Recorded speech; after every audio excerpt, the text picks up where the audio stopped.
Smells like paint.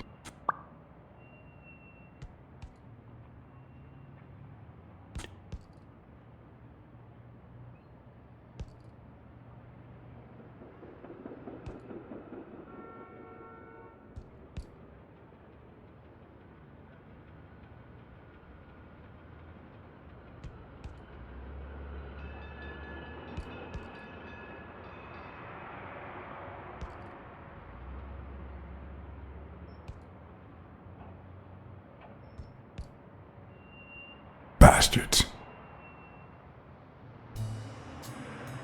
The proud South.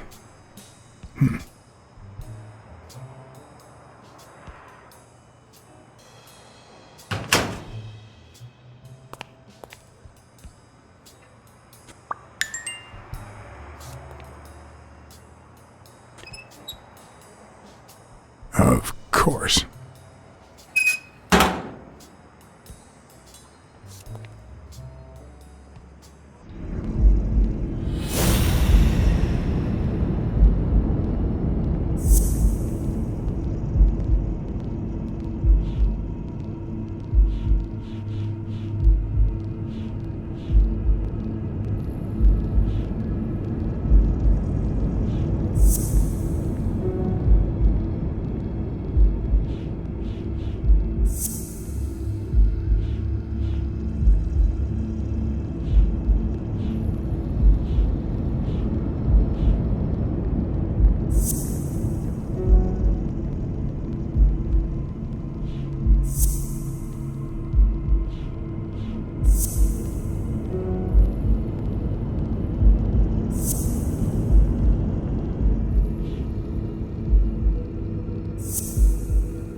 Arthur Tucker painted the racial slur on Yale's locker.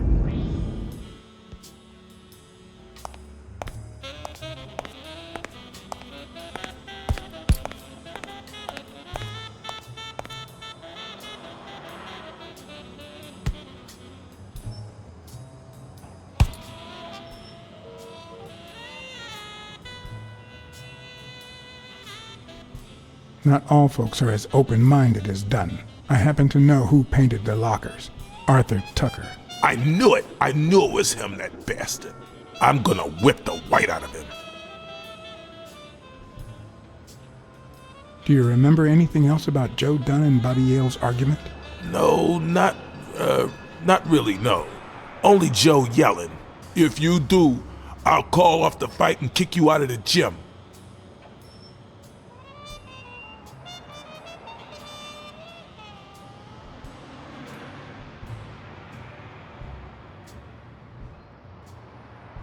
Joe Dunn or Joey Dunn? Huh?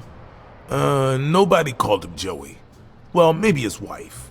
Although, she didn't call him anything after she died. I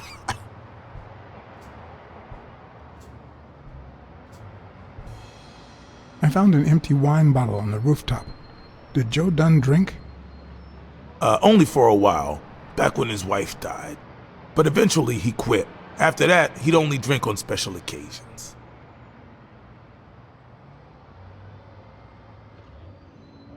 Did you know Joe Dunn had a gun in his safe? No way, man. He hated firearms. Although... when Bobby Yale was a teenager, he went through a crazy phase. Even dropped out of the gym and joined the gang. Nothing serious. Early one morning, he broke in the gym. Joe was already here and caught him red-handed. Bobby pointed the gun at Dunn and ordered him to open the safe. So, Joe opened it and asked Bobby to put the gun aside, leave the gang and start boxing again. I got here 5 minutes later and found Bobby crying like a baby in Joe's arms. Then he just stood up and put on his gloves.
Smirnoff.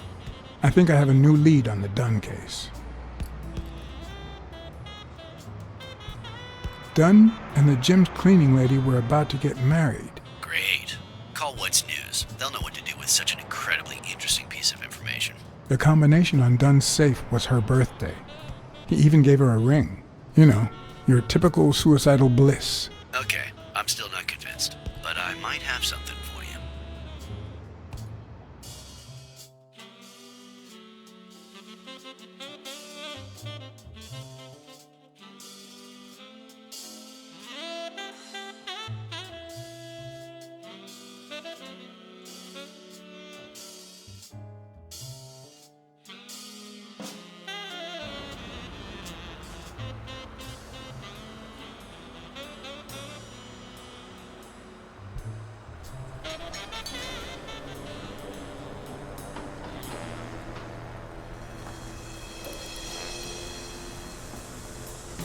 Life is often off-key, like a bad song. The notes come together but feel flat, unable to create anything resembling music. And yet, there are ways to string them together to create harmony. Ways that are not always entirely in our hands.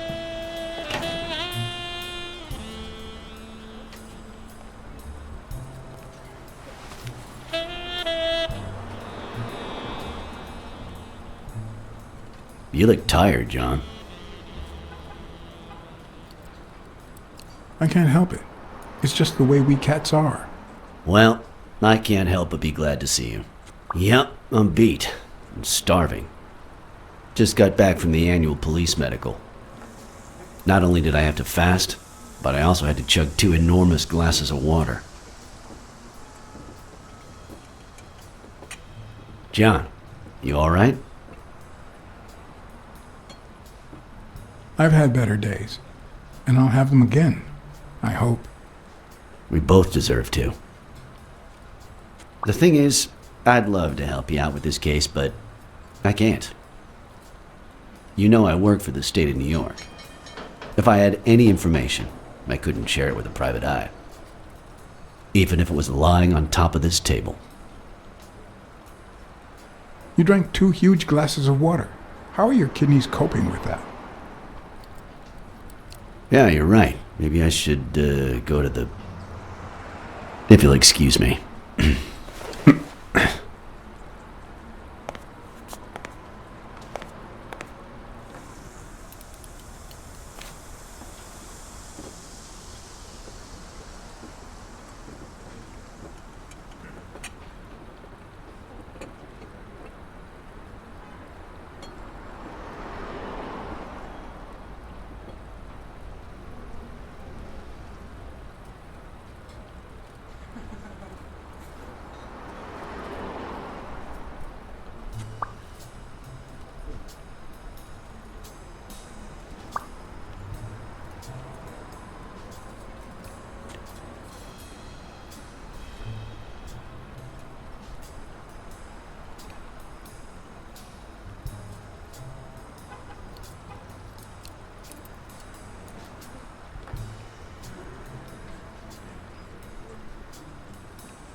Interesting.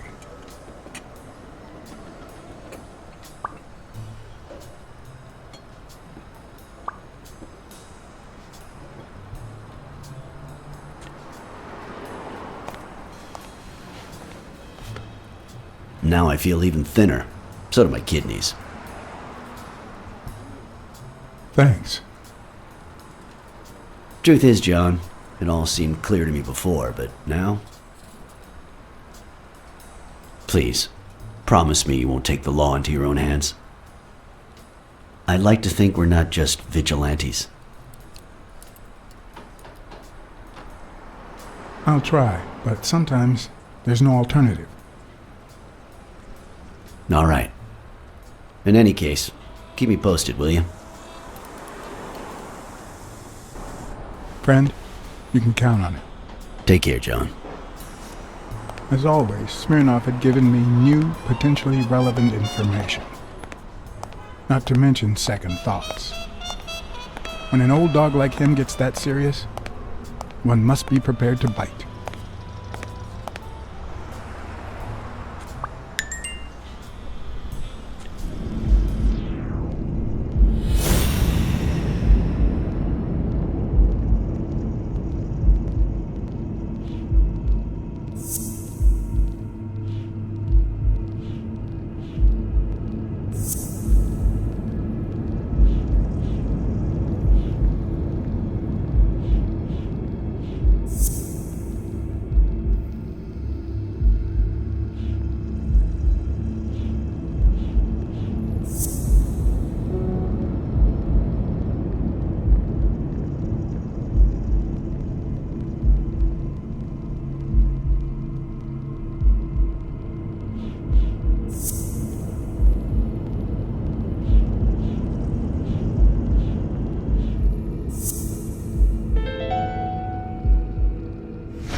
I'm much taller than Dunn, and I can barely reach the noose.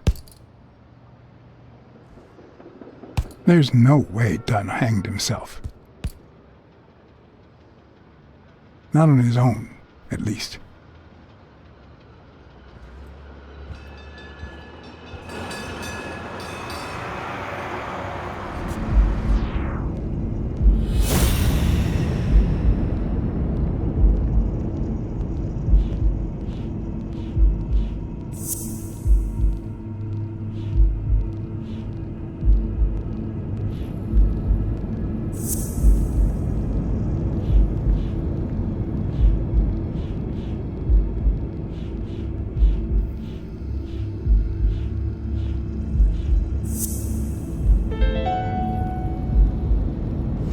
Bobby Yale. I don't know if you had a motive to kill Dunn, but you certainly had the murder weapon.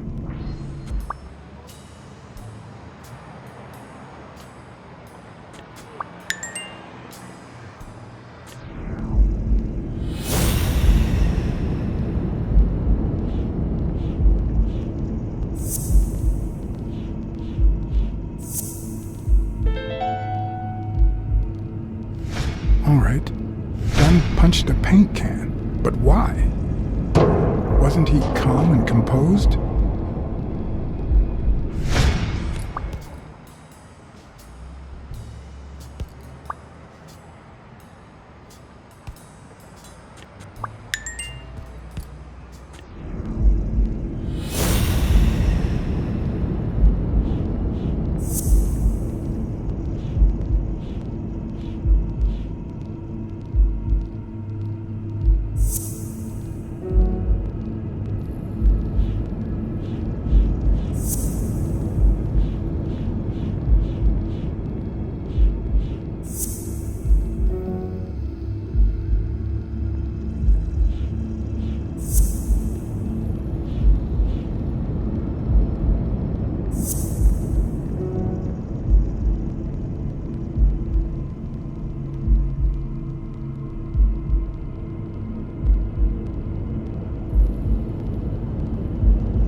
Dunn must have punched the can while he was arguing with Yale.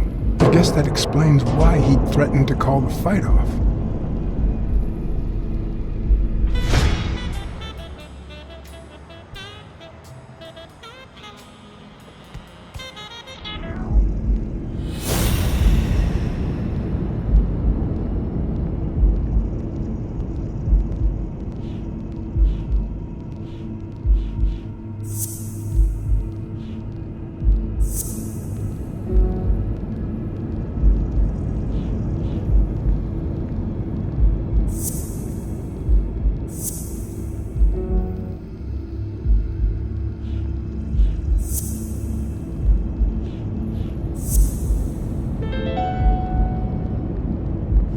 Christ. Did Yale kill Dunn just because he wanted to call off the fight?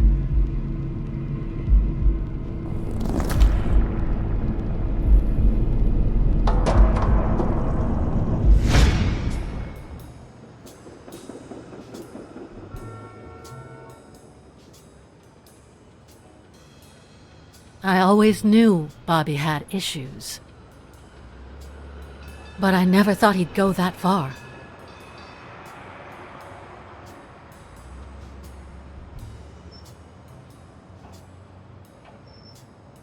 I couldn't say. In my line of work, you really shouldn't jump to conclusions. But the chest expander, the box in his locker, the marks on my father's neck. It all leads to him.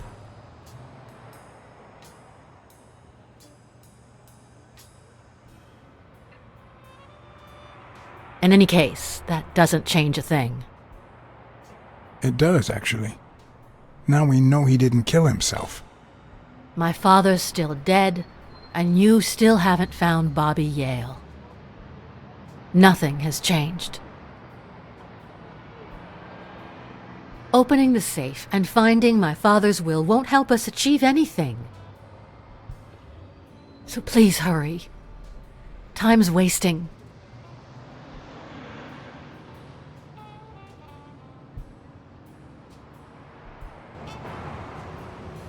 Sonia's indifference never ceased to amaze me. But most importantly, why was she so opposed to Yale?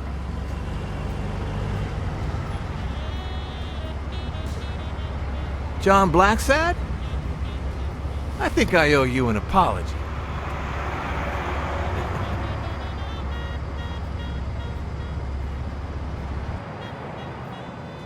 Do I know you? I don't seem to remember your face. Well, maybe you remember my boys. I'm so sorry they wrinkled your suit. The thing is, they didn't know we shared a common goal. Bobby Yale. I want to find him and get to the bottom of this as much as you do, Mr. Blacksad. So please, kindly accept my invitation. Why not share our findings? Come on.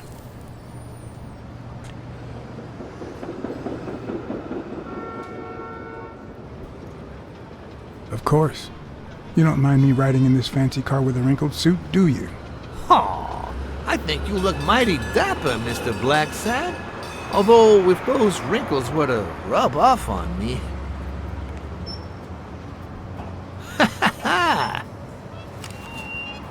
I always play it nice and safe.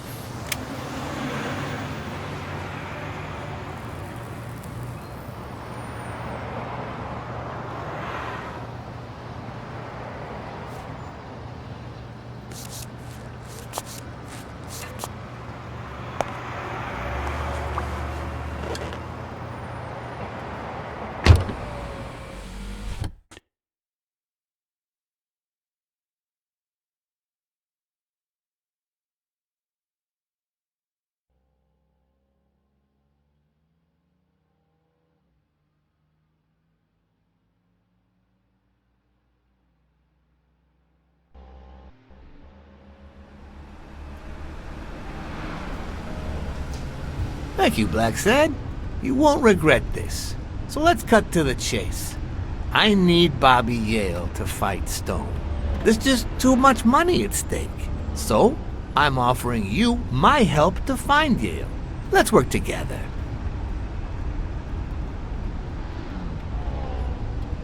What kind of help do you need? A simple exchange of information. You're a good detective, and well, let's just say I have my own ways of making people talk.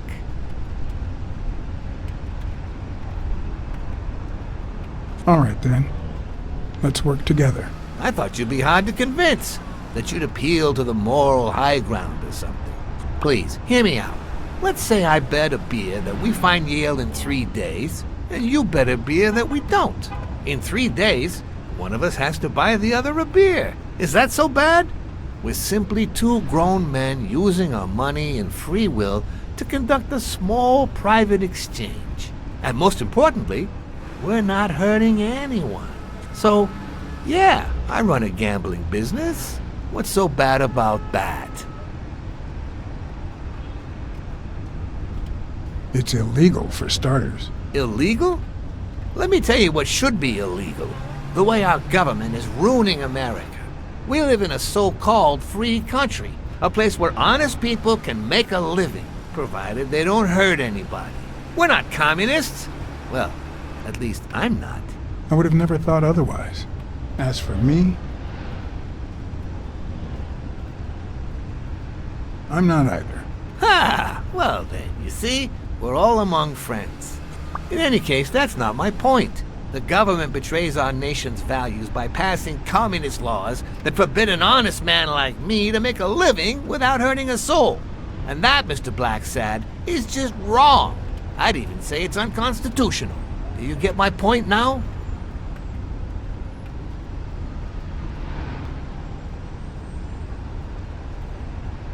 Well, gambling is illegal. Oh boy. Did you hear anything I just said? Anyway, when the government passes these laws, there's only one legitimate weapon the people can wield. The same weapon that turned America into a great nation. Civil disobedience. So, as the proud American that I am, it's my duty to disobey.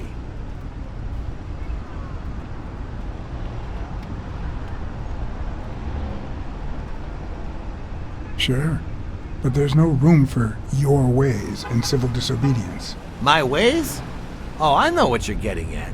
But what's past is past. I wasn't always a boss, you know. No, sir. I started at the bottom, when Lucky Blitzen ran the show. That good for nothing. His was a reign of terror, extortion, violence, you know, that sort of unpleasant thing. When I took over, I decided I'd make people want to do my bidding. Not out of fear, but out of gratitude. I decided to help people so they would help me. That beating your thugs gave me was really helpful. Thank you so much. Those poor bastards didn't even know you were a detective, that you were on our side. Maybe at first, but when they tied me up and beat the socks off me, they knew very well who I was. Seriously? That goes against my rules. Who was it? Yeah, the two of them. Bastards. But don't you worry. I'll have a talk with those two. I cannot tolerate this behavior. Please accept my apologies, Mr. Blacksad. As I said before, I like to help people so I can count on their gratitude. That applies to fellow partners like police or, in this case, a detective. I won't deny this business has its fair amount of violence, extortion, and casualties, but I'd rather leave that to my enemies. And you are not my enemy. And, it looks like we're here.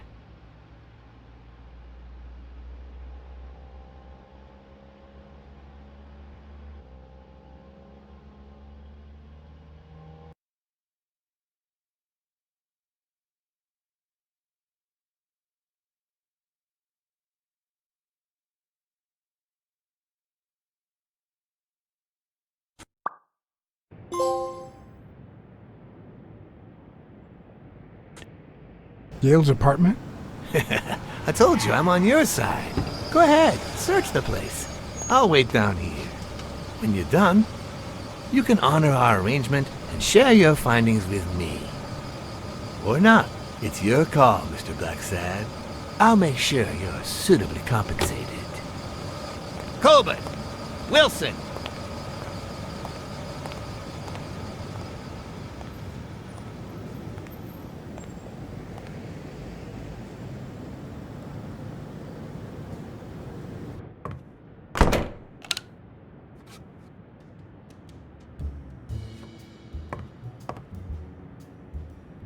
A woman's fragrance. Almost angelical.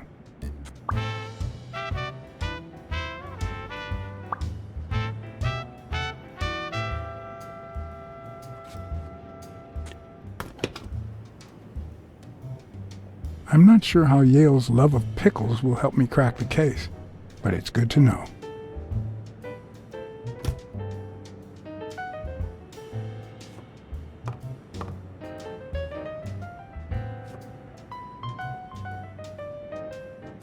The worst thing about O'Leary's boys dropping by isn't the beating, but the fact that I can't tell what's theirs and what's Yale's.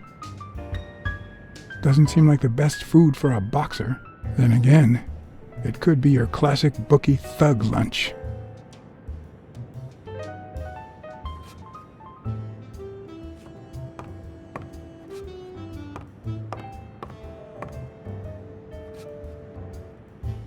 Bobby seems like a nice kid, but I barely know him.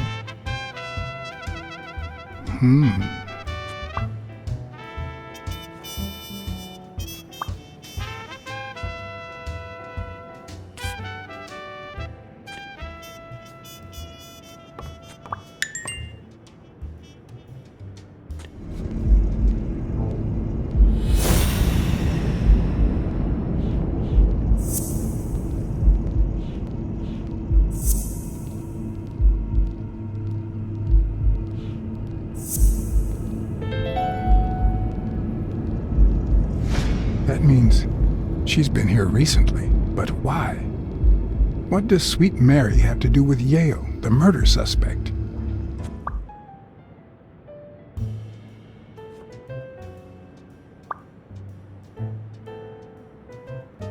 Ugh. 17th century French fables. Mare must be one boring old lady.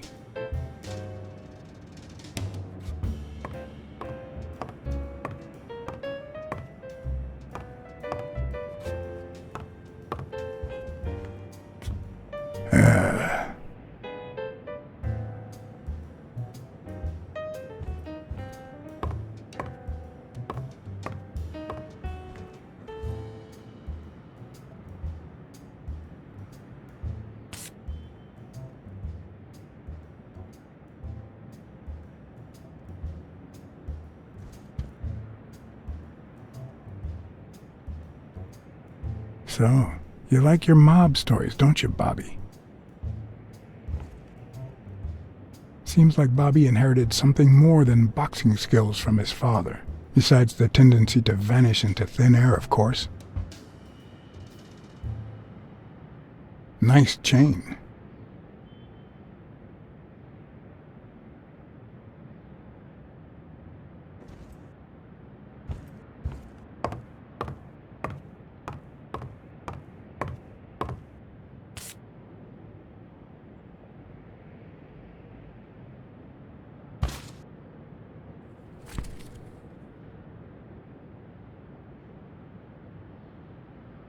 Copy 1 of 3.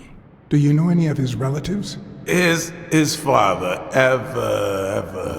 Avenarius. Avenarius? The boxer poet? Didn't he disappear 20 years ago?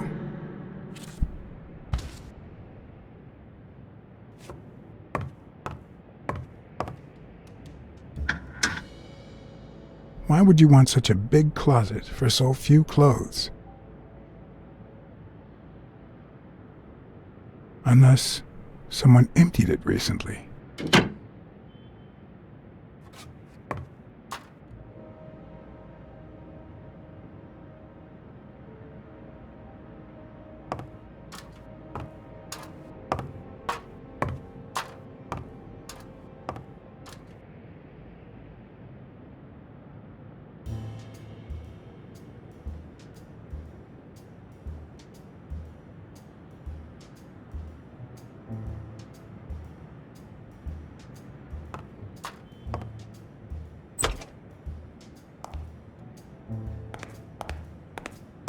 Judging by the general state of the apartment, they were leading a quiet life.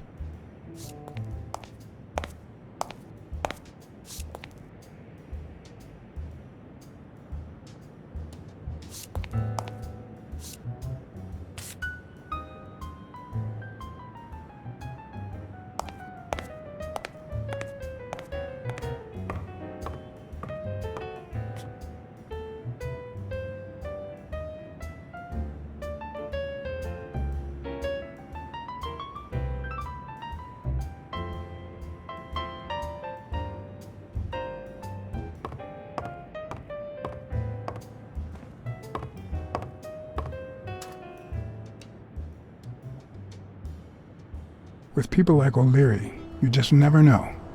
I didn't want to put Mary at risk. Why not take her a little something instead?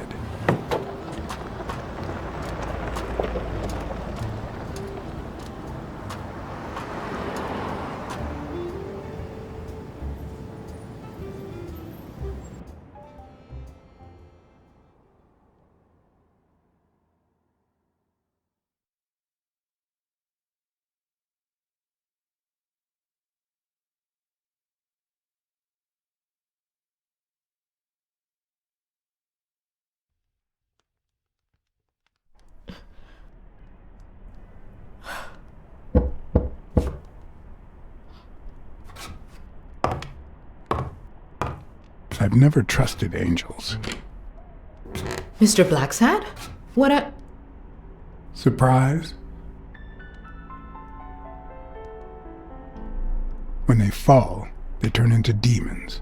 Joey told me he was going to spend the afternoon painting the gym and that Bobby would be fixing something up on the roof.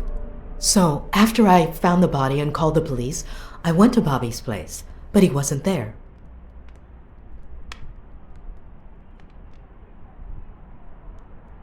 How did you open the door to his apartment? I think it was already open. Everything is so confusing. I'm sorry, Mr. Blacksad. Don't be. I'm here to figure it all out.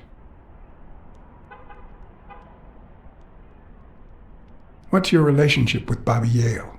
He was like a son to Joey, and we were about to get married, so, you know. Okay, I think it's time to set things straight.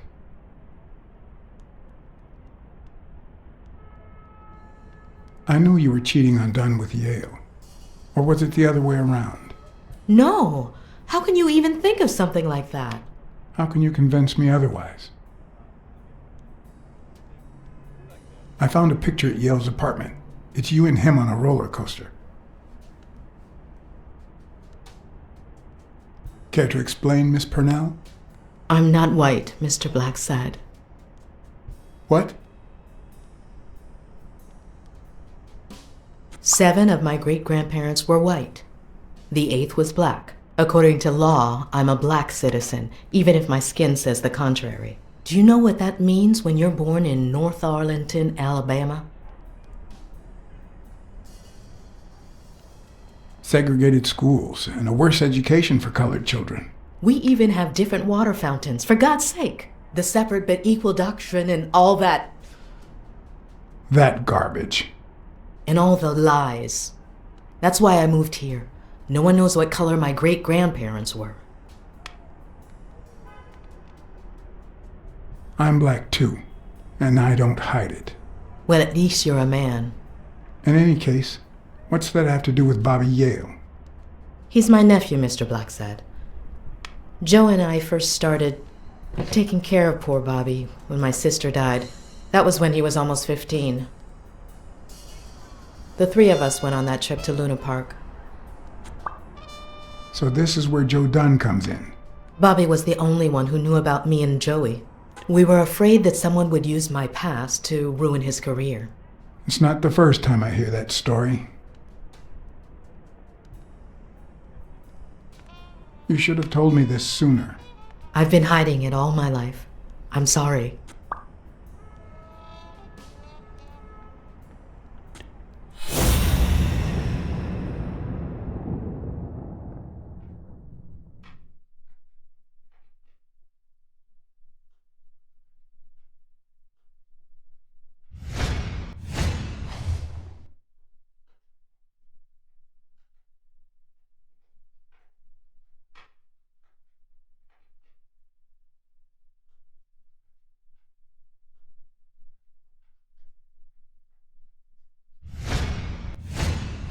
Mary smells like... Actually, the whole room smells like a pie fresh out of the oven, so I can't identify any other fragrances.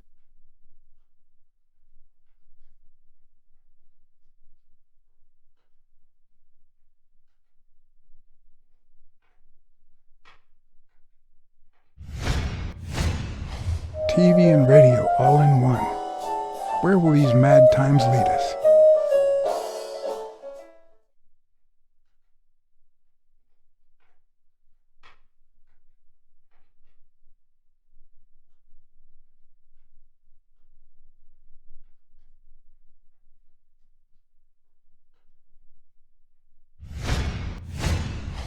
Fresh out of the oven.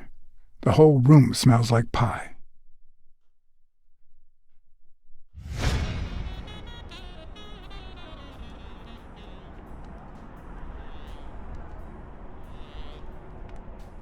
That cherry pie smells so good. I'm starting to get hungry. Thanks. I pulled it out of the oven right before you arrived. Oh, where are my manners? I'm the worst hostess in the world.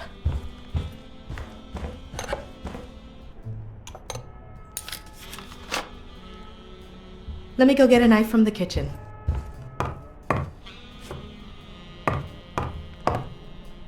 And you must be thirsty. Let me see. OJ? Coffee? Water's good, thanks.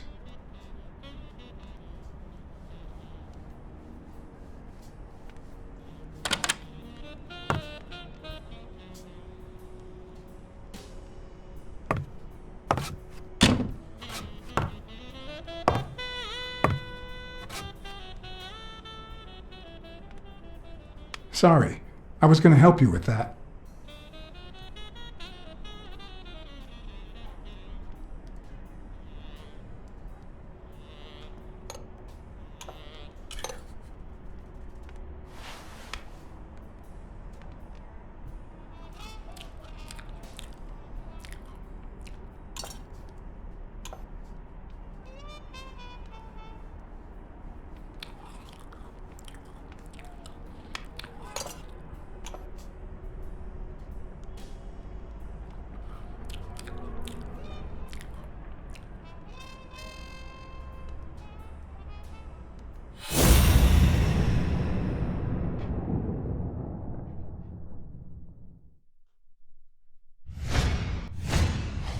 Now that there's almost no pie left, the scent has also disappeared.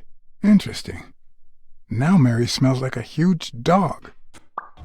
Mary, when are you going to stop lying? I know your nephew is here. I can smell him. What? No.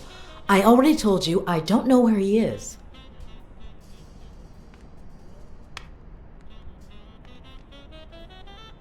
Look, I understand why you're protecting him, but it's in his best interest to end this hide and seek. You can search the whole house if you want. Go ahead. He's not here.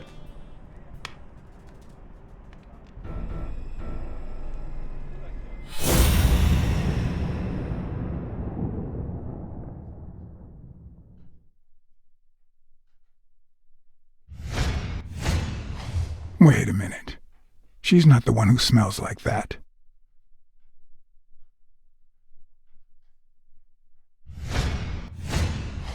That's where Bobby Yale's scent is coming from. So, that's why you were sitting there. What? I don't know what you're talking about. Yes, you do. Could you step aside so I can check, please? Please go. Mary, for Christ's sake, put that knife down, would you? Leave or I'll...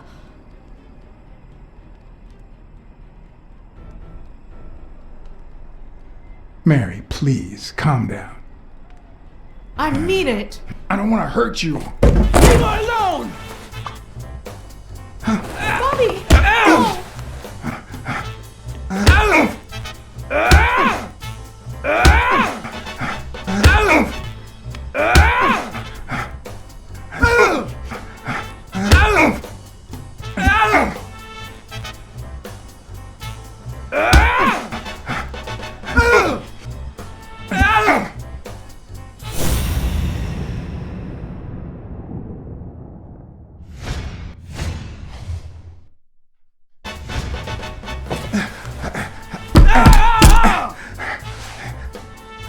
I'm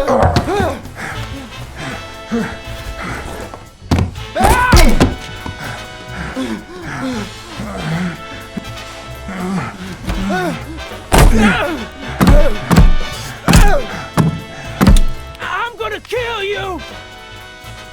Think about Mary, Bobby. Don't even mention her name!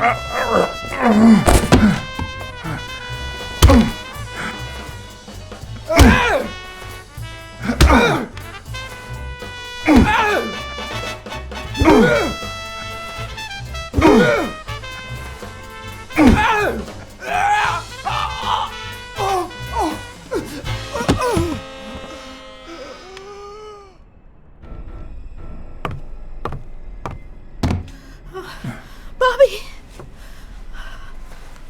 Call an ambulance. Do as I say. Go on, call an ambulance. Do it now. In the face of a heart attack, there's two things you can't forget. 1. Stay calm. 2. 1 chest compression per second.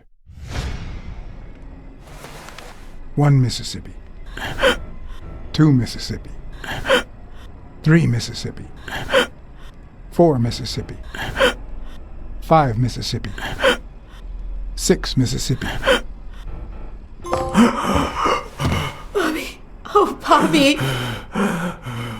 Thank you, Bobby.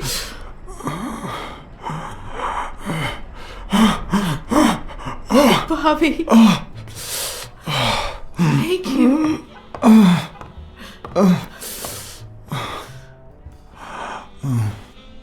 I had lots of reasons to consider this a great day. I had investigated a suicide case. I had discovered that, in truth, we were dealing with a murder. I had found and captured the prime suspect. And I had saved a life.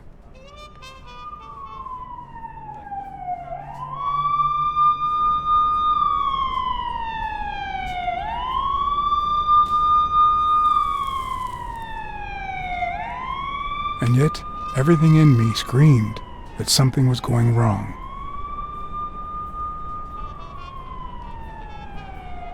Terribly wrong.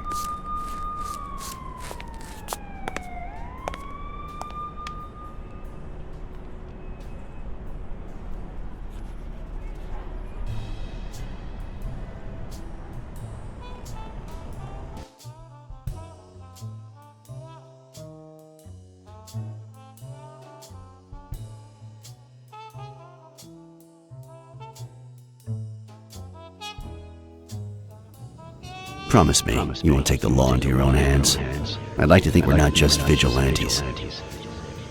I want a gun! What the hell? Bang, bang, bang! A fair amount of violence, extortion, and casualty.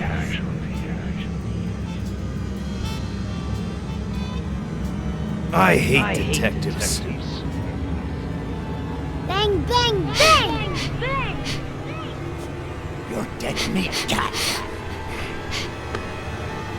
That you, Smirnoff? You seem agitated. Nightmare?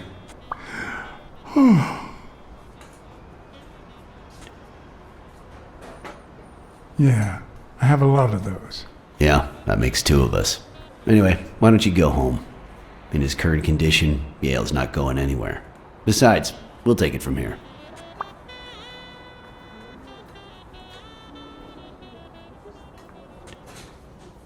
Who is that? Can we trust him?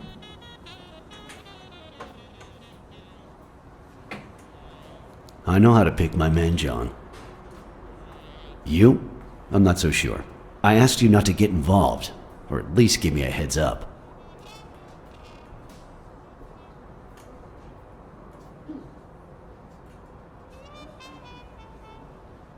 If I hadn't intervened, Bobby Yale could be dead. If you had warned me, maybe we could have avoided a heart attack.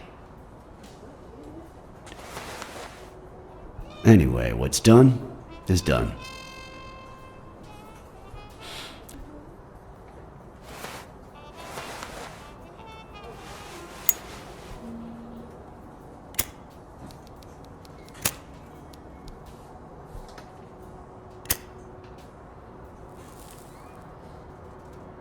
When exactly did you realize that he killed Dunn?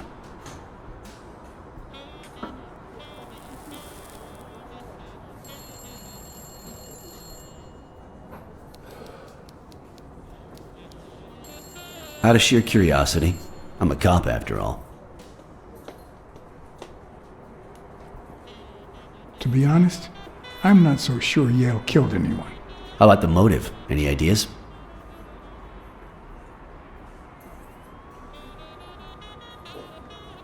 I know Dunn wanted to call the fight off after something Yale did, but I still don't know what. In any case, hopefully Yale will tell us more. Would you let me ask him some questions when he wakes up?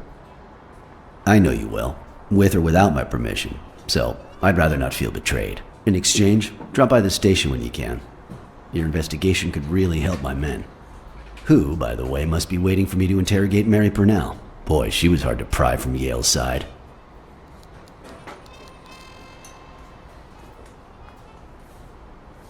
Don't go too soft on her. That girl's quite the liar. Will do. Thanks for the advice. And as for you, go get some rest. God knows you need it.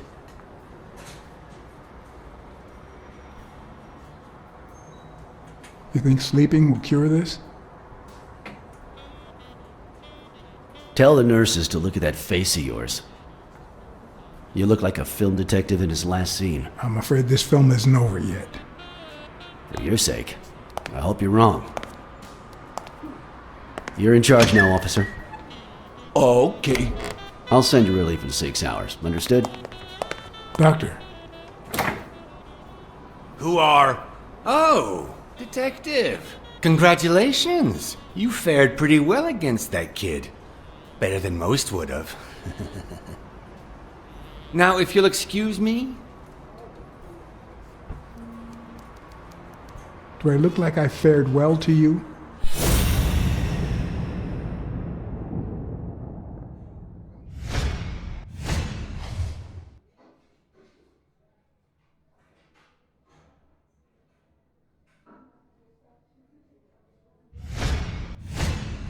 We, as a society, simply don't trust reptiles. But that's not the real problem. The real problem is our extended belief that there's logic to that distrust, that it's natural and well-founded. How's Yale? Is he awake? Oh, yeah. Go check on him before he falls asleep again. Although, try not to bother him with too many questions. Will he be ready to fight in 2 weeks? It's too soon to tell. He did have a heart attack after all.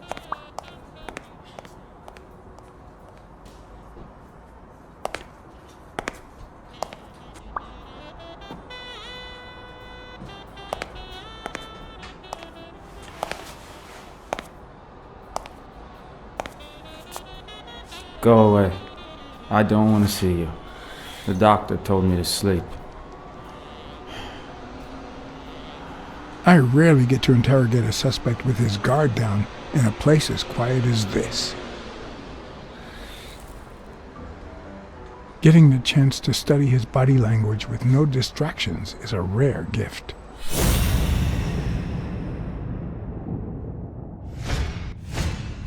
His heart rate is increasing.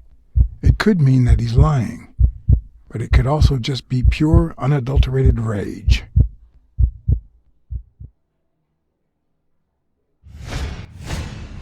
He's clenching his fist, a sign of contained anger.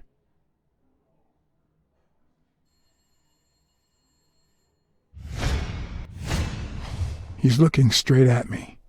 If he couldn't hold my stare, I'd think he's lying. But that's not the case. Clenched fist, fast heart rate, fixed stare. He feels some genuine rage towards me. I'm sorry you don't want to see me, but I saved your life, son. Maybe my aunt feels gratitude.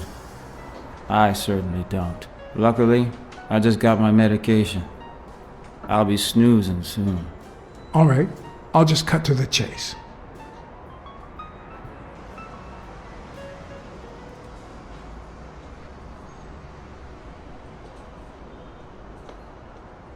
Who killed Joe Dunn? What? Are you trying to confuse me? Joe hanged himself.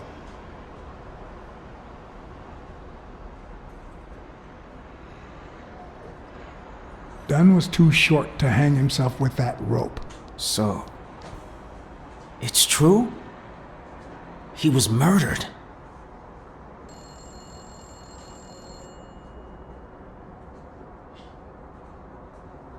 I know Dunn threatened to call off the fight. Why? How do you know that? I'm a detective. That was his anger talking. He never really meant it. That doesn't matter. Why was he so mad at you? What did you do? Nothing. Joe thought that I wasn't training hard enough. That I was going to lose. All right. Let's just say that I believe you.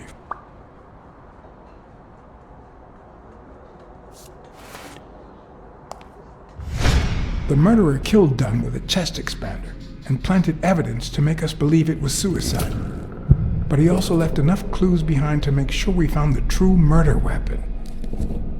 Then he put the chest expander box in your locker to frame you.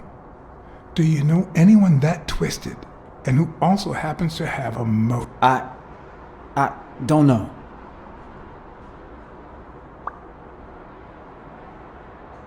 Desmond O'Leary certainly seems twisted enough. Did he have anything against Dunn? I'm not sure if they knew each other. At least not in person. About a month ago, Joe kicked one of O'Leary's men out of the gym. He was trying to give a business card to... Jake Ostiambi. Yeah, exactly. Did Jake tell you about that? Something like that.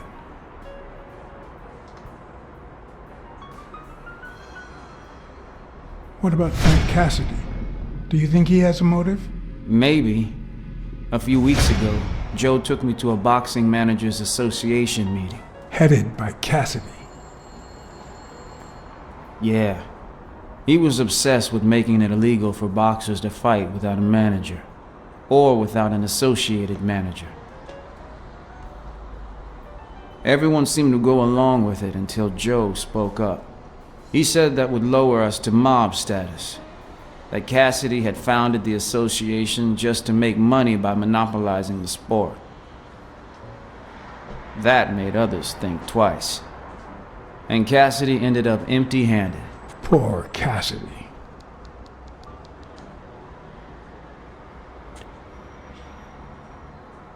Maybe it was... What am I saying? Jake could never pull off something like that. Nothing. Never mind. What about Sonia Dunn? Sonia? I doubt it. She's odd, but she's his daughter. I've seen worse, believe me. Blacksad. I think I owe you an, You know, my father disappeared when I was 6, right after winning a fight. We never heard from him again. Do you know what that does to a kid? Who knows where I'd be if Joe Dunn hadn't been in my life. Even when I lost my way and put a gun to his head years later, he still took me under his wing and managed to steer me in the right direction. And now that he's gone, you're risking your life to find his murderer. Thanks.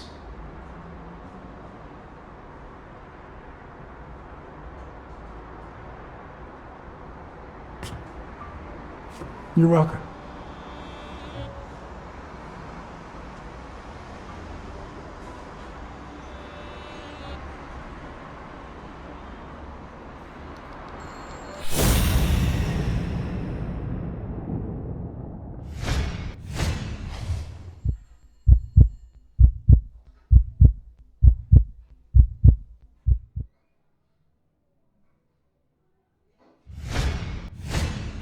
Is that eye movement normal?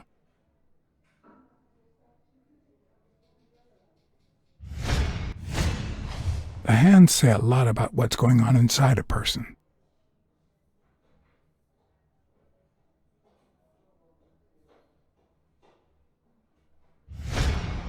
He seems restless. Should I tell someone?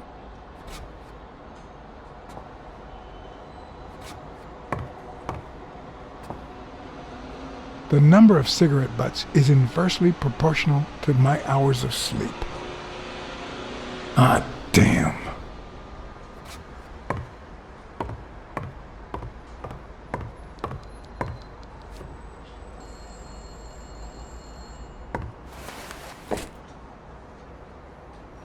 Ugh.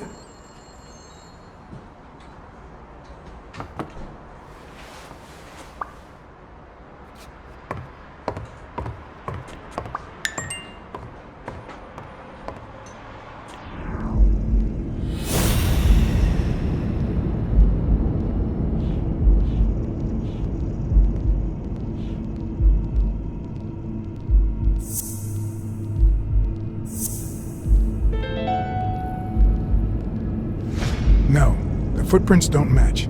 If Yale killed Dunn, he did it without stepping in the paint, or in different shoes.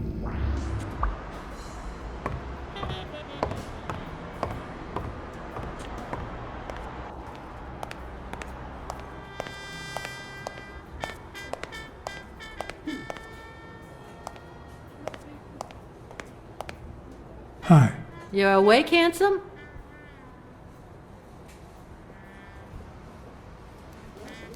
They ran several tests on Bobby Yale last night after admitting him. Have the results come in yet? No, I don't think so, handsome.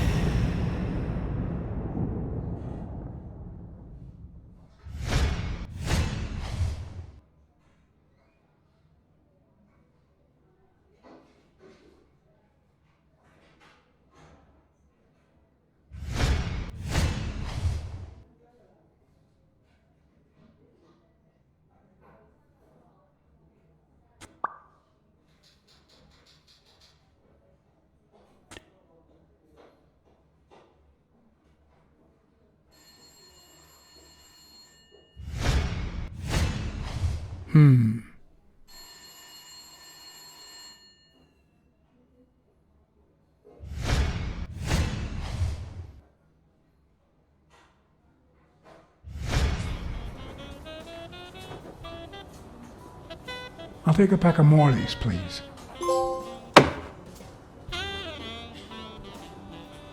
Honey, get me a pack of Morley's for Mr. Handsome.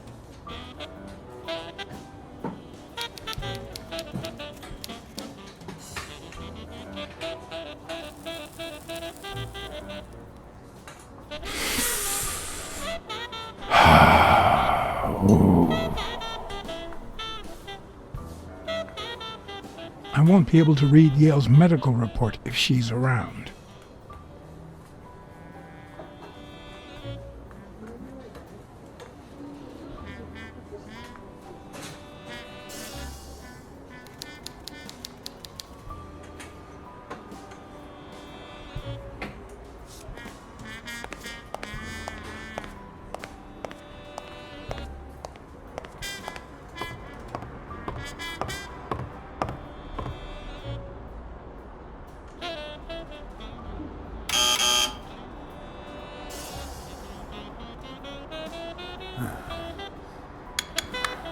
See? There's no fever whatsoever. He must be having a nightmare. Are you sure? Wouldn't you have nightmares too after what he went through yesterday? I know I sure wouldn't sleep. I have nightmares myself, but those go way back. Oh, the poor thing. Do you know what my nightmare is? It's that witch I have to work with. Good thing she's got trauma surgery at 12:30, but I wish it were a little sooner, you know? Anyway, thank you for letting me know. And for bringing him in. You don't know how excited I am to be involved in a criminal case. It might not be important, but I need to take a look at his medical report.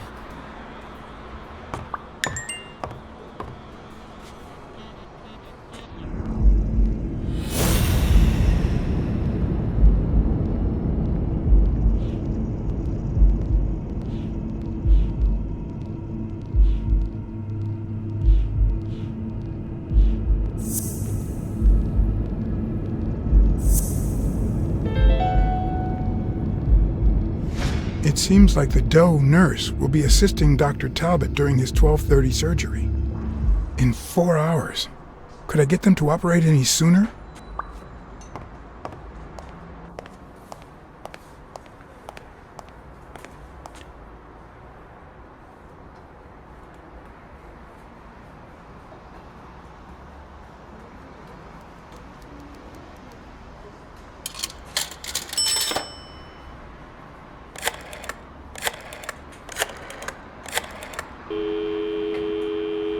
Trauma?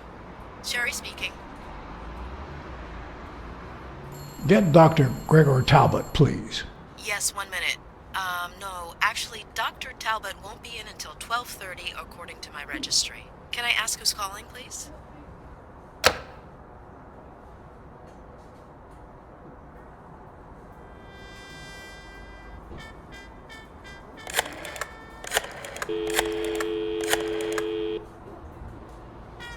Sherry, this is Dr. Talbot. We have to reschedule the 12:30 procedure. I want everyone in the operating room in 5 minutes. If anyone gives you any grief, tell them it's a matter of life or death. Understood?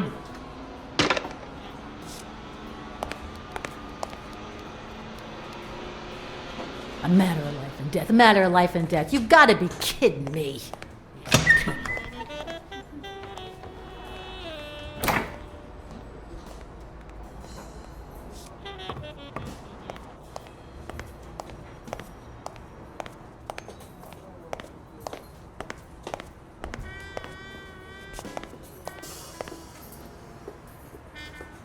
All right now. How do I put this? I need something that you have. Oh, only if you guess why I'm giving it to you. You want to help me solve a criminal investigation. Well, aren't you smart? But be quick about it. You hear me, huh? If that witch comes back.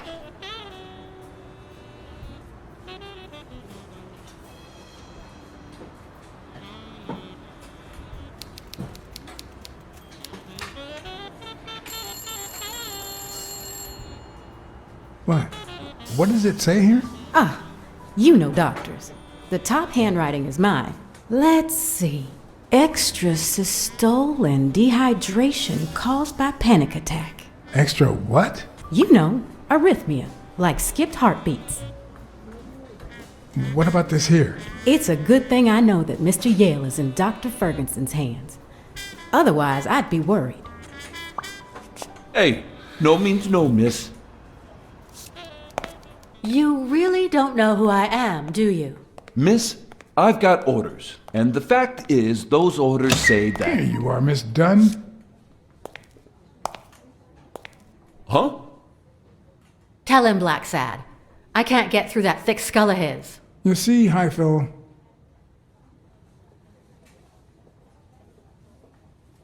she's the owner of Yale's gym. A woman? Whether the kid recovers or not depends entirely on her. Between you and me, and all due respect, miss, but aren't we taking this woman's liberation a little too far? All right, let her in, but she's your responsibility. Thanks for convincing the cop.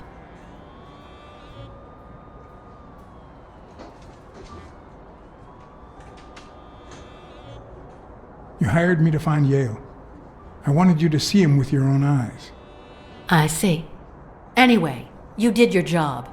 I'll send you a check the day after the fight. You can leave now.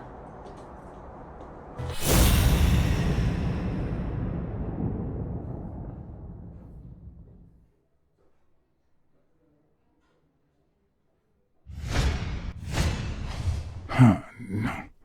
She's gonna do something stupid. Sonia, don't. He killed my father. You said so yourself. No. I told you I wasn't sure. He almost killed you in that floozy's apartment. How could he not be guilty?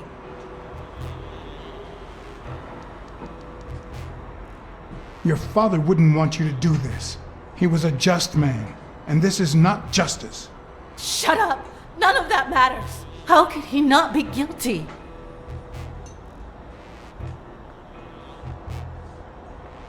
Your father sacrificed everything to pay your way through college. If you do this, you'll destroy the future your father wanted you to have.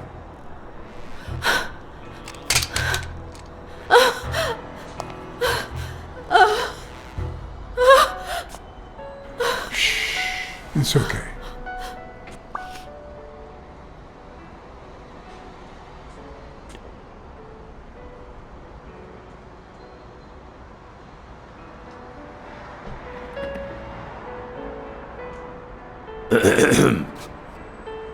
Uncle Tim! Sweetie, I came back from Los Angeles as soon as I could. I told you not to rush back. Come on now, honey. Aren't you going to introduce me to your friend? No, this is John Blacksad, the detective who found Bobby. Oh, so this is strictly professional. I thought you had some good news for your uncle. No, Uncle Tim, don't be silly. Don't be silly. Look at you. Smart, educated, as dazzling as the brightest of stars. Every single man in this city should be at your feet.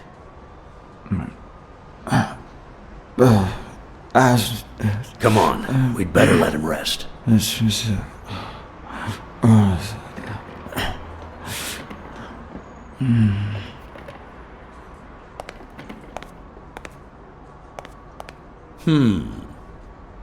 I see. Let's say you're right and Bobby Yale is innocent. Who should we focus on now? We? Well, your father turned down my money, but he made me promise one thing, that I'd take care of you if anything happened to him. But I can... I know you're perfectly capable of managing that gym on your own, but we don't even know if he'll be ready to fight Stone. Besides, someone seems really invested in stopping that fight, and someone has to pay Mr. Blacksad to get to the bottom of all this. Please, talk some sense into her.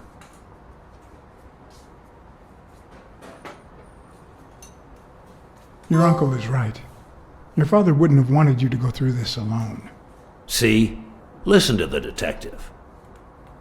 All right. Thank you, Uncle. Thank you so much. All right, stop crying or you'll ruin your makeup, honey. Now fix yourself up and I'll buy you some breakfast. Wait, my purse. I'll get it. It must be... Blacksad, wait a minute. I think she needs some time alone, just like you and me. Listen, boy, do whatever it takes to find Joe's murder. Whatever it takes. If things get messy, don't worry. I'll clean them up. Deal? I'm not a vigilante. Well, suit yourself. Just get that ball to the end zone. No. Are you telling stories about the great iron arm again? Wait a minute. Of course. The Milestones quarterback. Tim Iron Arm Thorpe. It's a good thing folks usually recognize me sooner. Blacksad, you coming to breakfast?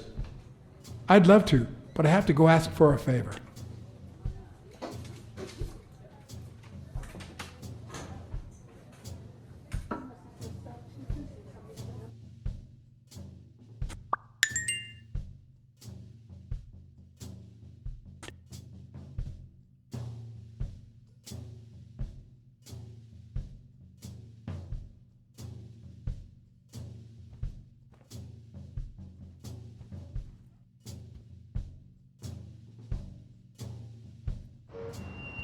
Jake wasn't at home or at his usual bar.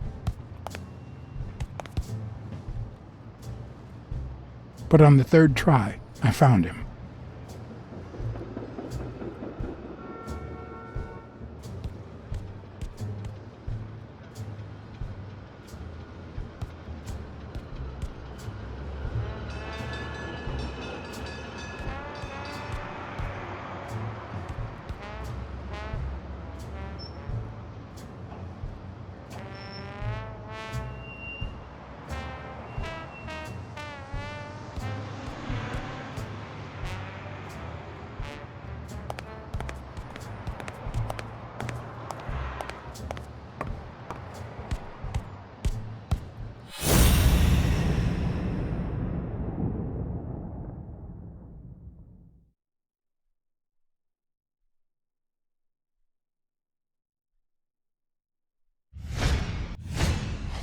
I hope he never feels inclined to hit me.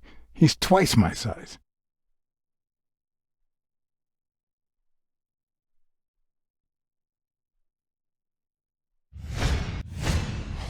Not the smartest cookie in the jar, nor the most tactful. But do I trust him? No. Do I consider him a friend? Yes.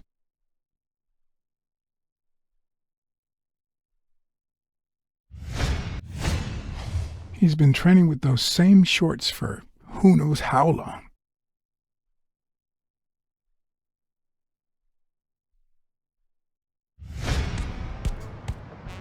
Hey, Jake. Not now, John.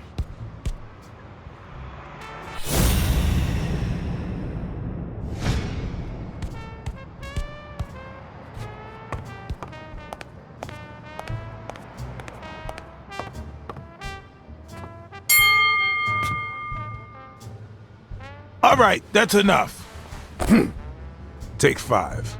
Go on.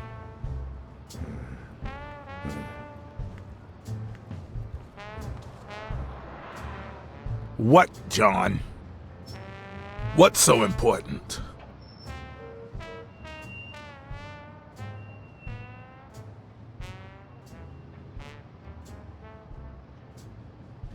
Could you tell me where Old Erie's headquarters are? What for? No. You could get me into trouble. No way.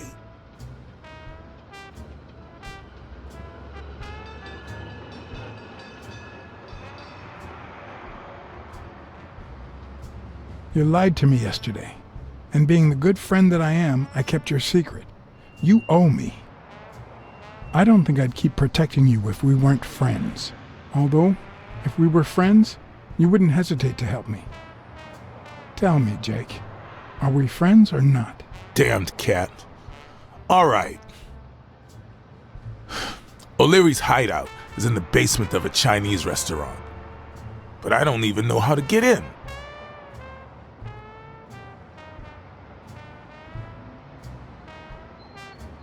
Well, I'll see you tonight. See you there. Ronald, the break's over. After 30 hours of work and several beatings, every bone in my body ached for a bed. Now it's my turn. So I went home to recharge. Because the night ahead was bound to be promising.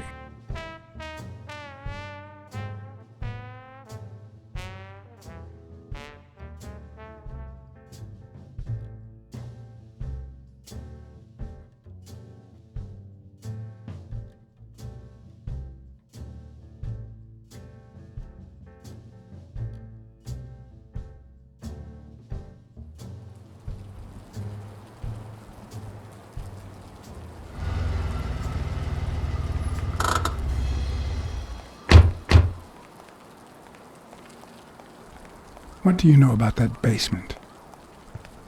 Well, let me think. Nothing? Come on, Jake, for Christ's sake.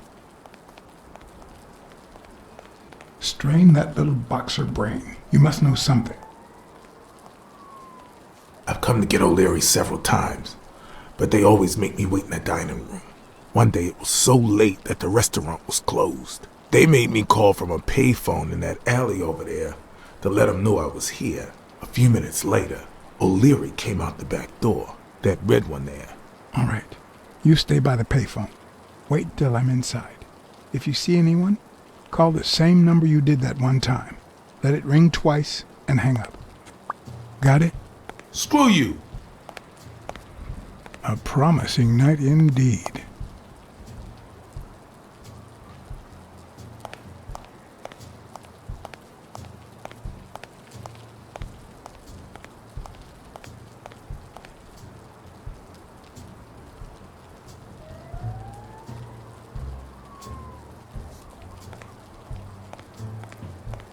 A bit too high to climb, if the basement I'm looking for were in that building.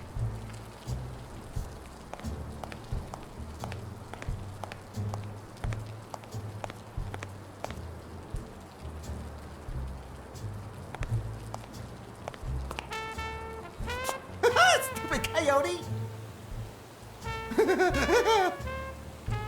I'm guessing it lights up when they ring at the main door.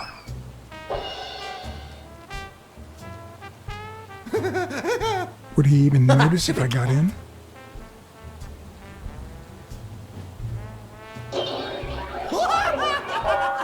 Does he need a shotgun to deal with suppliers?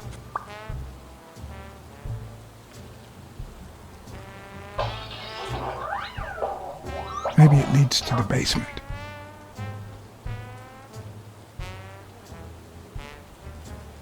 Something tells me he'd notice me no matter how stealthy I was. Stupid rabbit.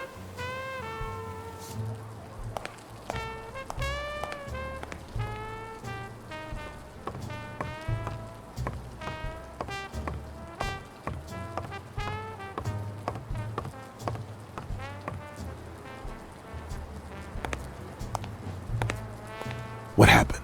Should we run for it? Do I look like I'm in a hurry?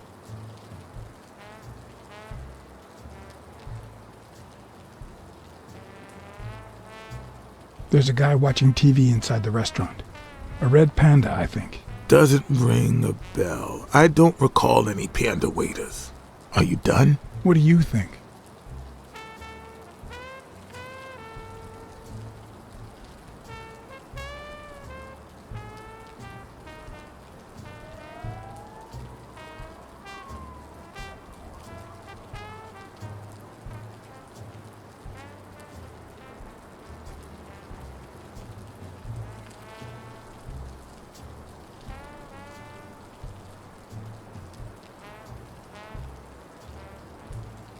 I need you to go to the front door and ring the bell.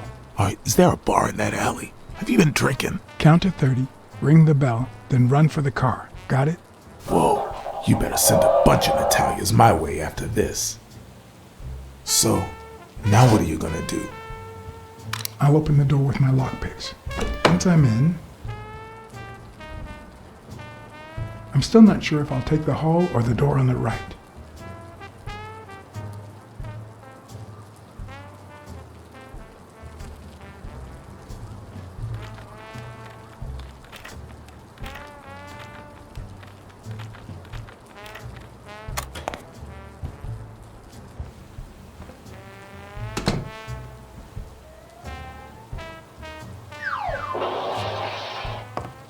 The lock on that door was not your standard model.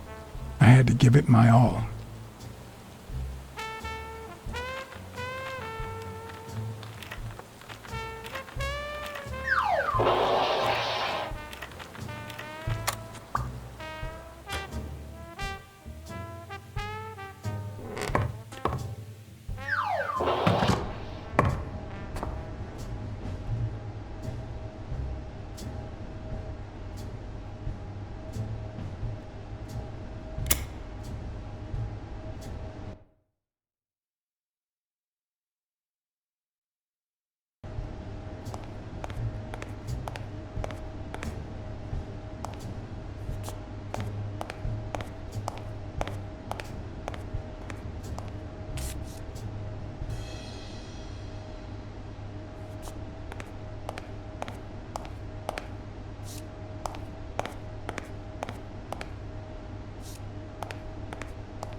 I was expecting some frozen bodies.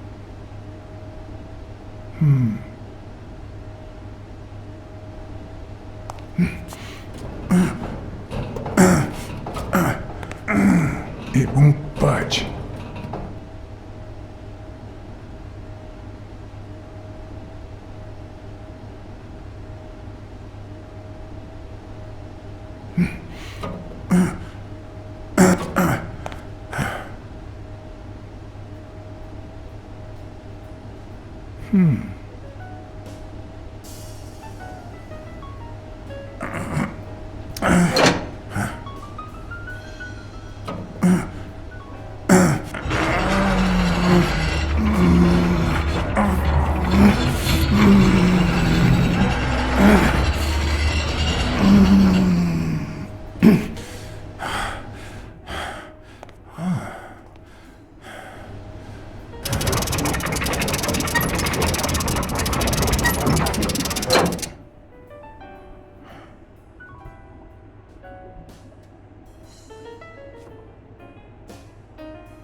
There's one on each table, except this one.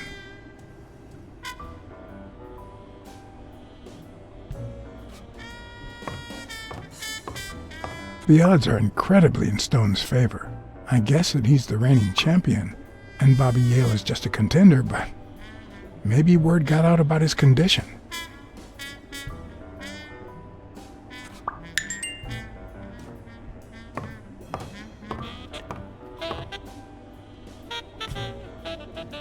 Wow, I didn't realize you could place so many bets on a single baseball game.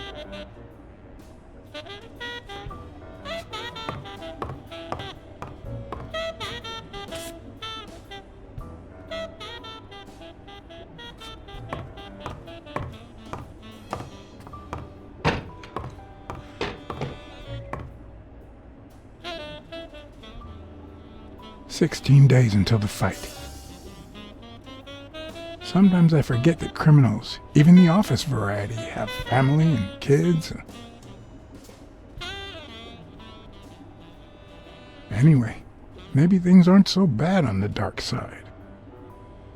It looks like a summary of all the bets that come in. Day, amount, bet, wagerer. Wait a minute. Did O'Leary himself bet $5,000 on Yale? A little thingamajig that adds on its own. What'll they think of next?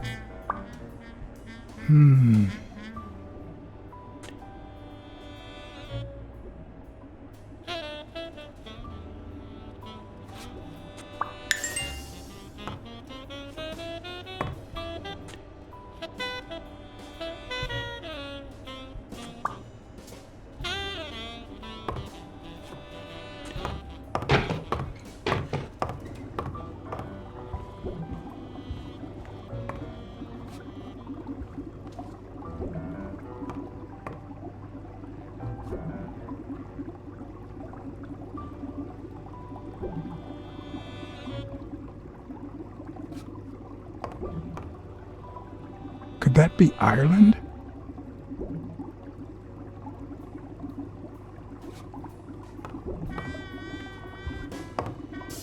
A Crossler? The good news is, I don't need lockpicks to open it. The bad news, I didn't bring explosives.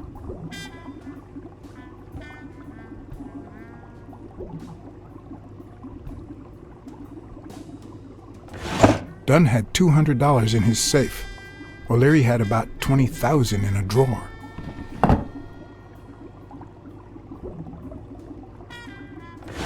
Even Dunn had a gun in his office. O'Leary couldn't possibly be the exception.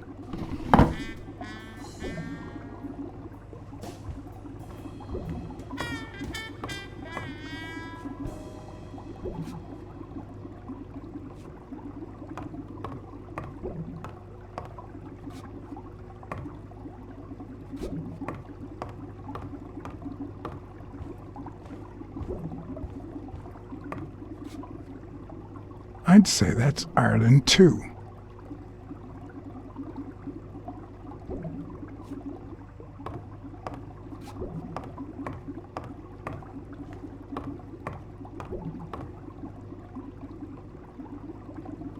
Ireland, of course. This guy's obsessed.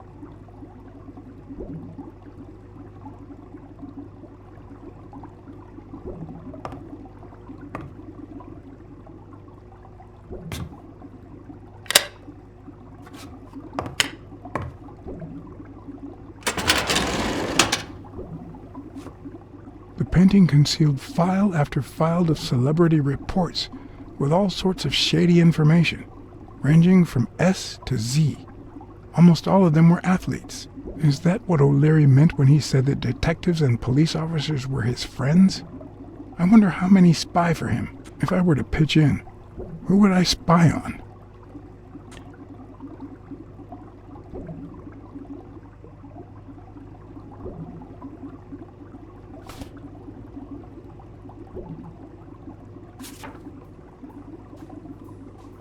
According to Stone's report, he was so clean, not to mention hard to corrupt, that O'Leary opted for a more subtle strategy. Apparently, when he broke up with the tennis player Helen Moore, he set her up with Stone. Lucky for him, they hit it off. As I put away the report, I stopped in my tracks.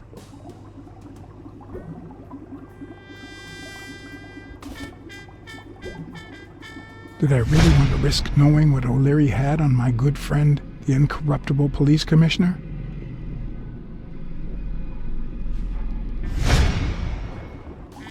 I sighed in relief.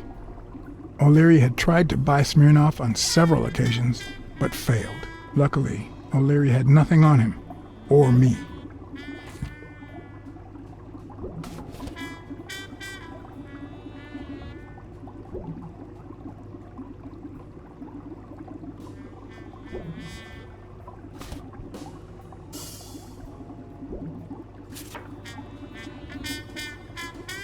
In Bobby Yale's folder, all I found was a log of his incredible stats as an aspiring champion. 20 victories, 16 by knockout. Although, at the end of the report, someone had underlined one word several times. Untouchable.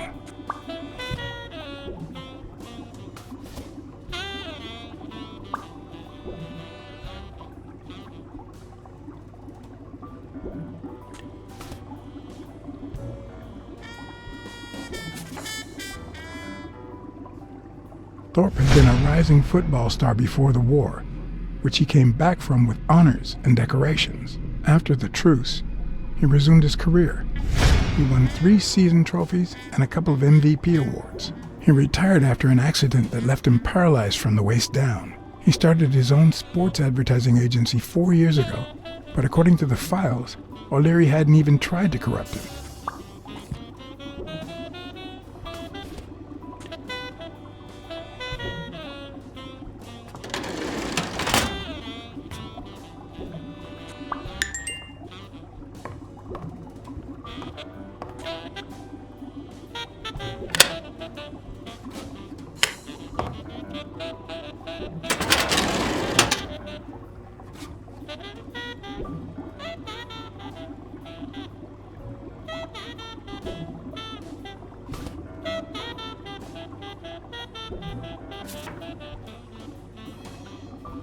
Strange as it may seem, the reports revealed that O'Leary had hired Jake as a bodyguard precisely because he was absolutely clean. Apparently, he liked to surround himself with honest people when he mingled with the high society.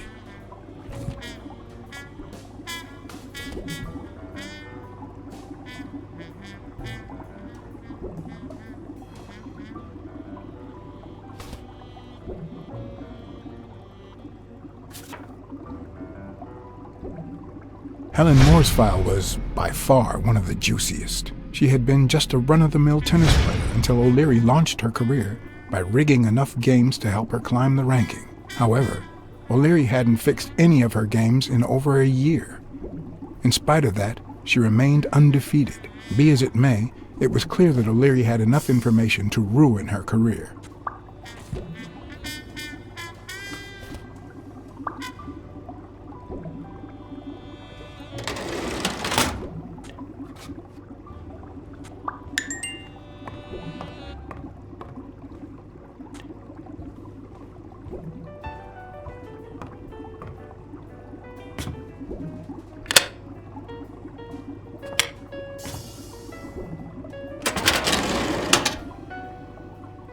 Luckily or not, files N through R included no one that I could somehow connect to the case.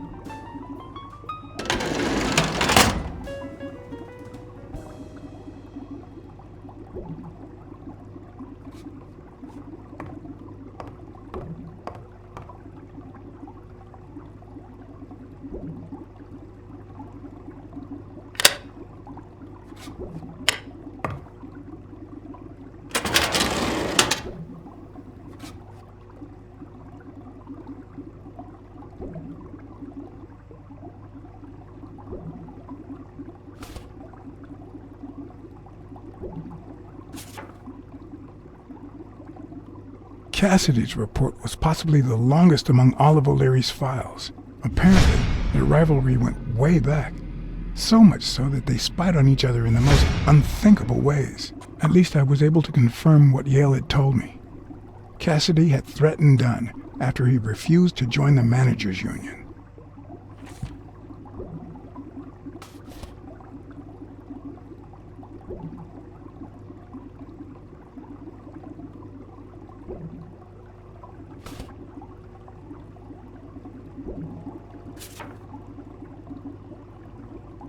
The report on Yale's father was the shortest of all, since only his name was left. Why?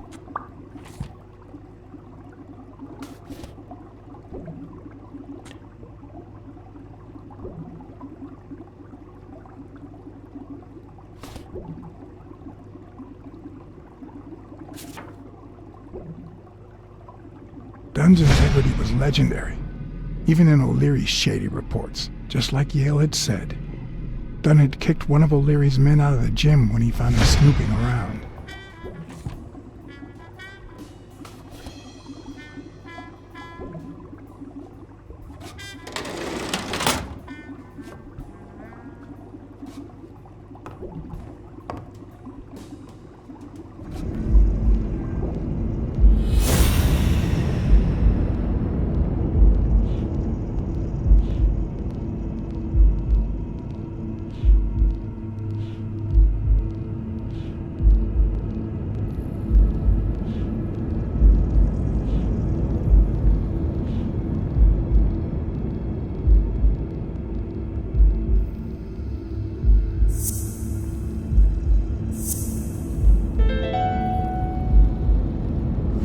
I'd say O'Leary has threatened Stone with ruining Moore's career.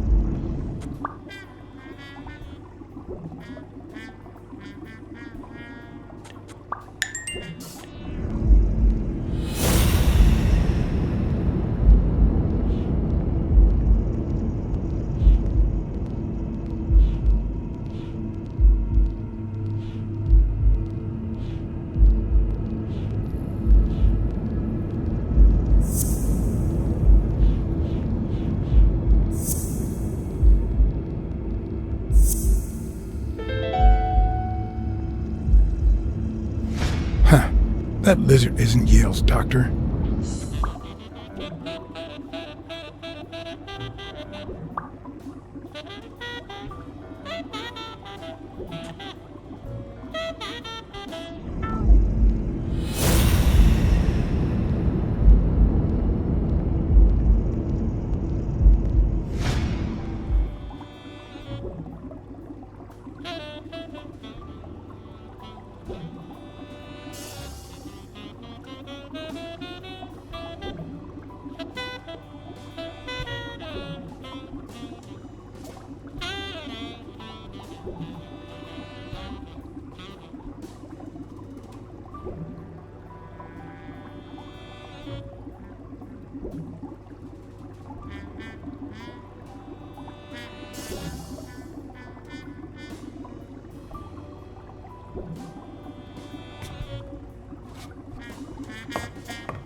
If they're not together anymore, why does O'Leary keep so many pictures of romantic moments with Helen Moore?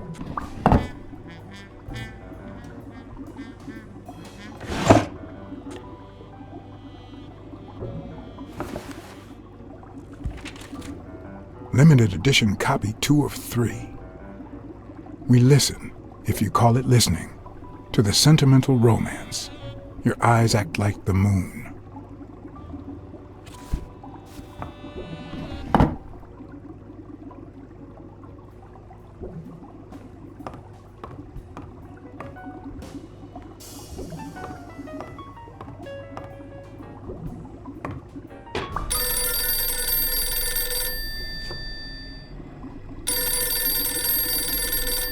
Jake. Someone was coming. Are we or are we not exemplary workers, Jimmy? Here it is, middle of the night.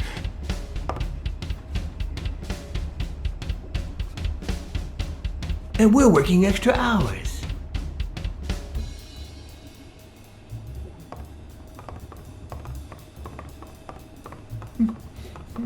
Hey, Jimmy, what do you think about that? I think he's scared stiff, Desmond.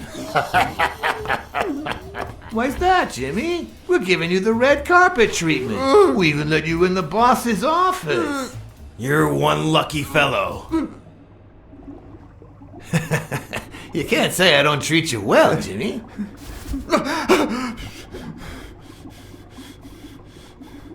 Yeah, Speak, you moron. yeah, very well. Why are you... Shh. Calm down. How long have you worked for me, Jimmy? 3 months. 3 months. Oh, yeah. I hired you right after your cousin Martin died. I need your opinion. How would you punish someone for ruining an innocent man's life with a hit and run, Jimmy? I don't know.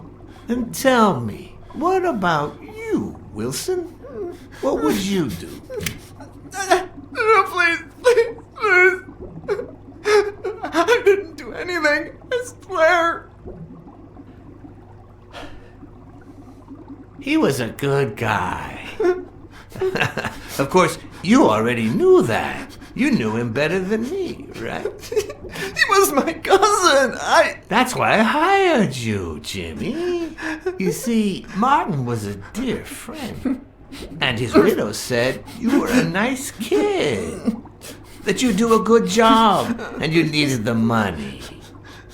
And I have a soft spot for those in need. Please. But, you know what? I talked to her just yesterday. She told us you did some naughty things to her with that gun, Jimmy. No. That's no way to treat a widow, is it?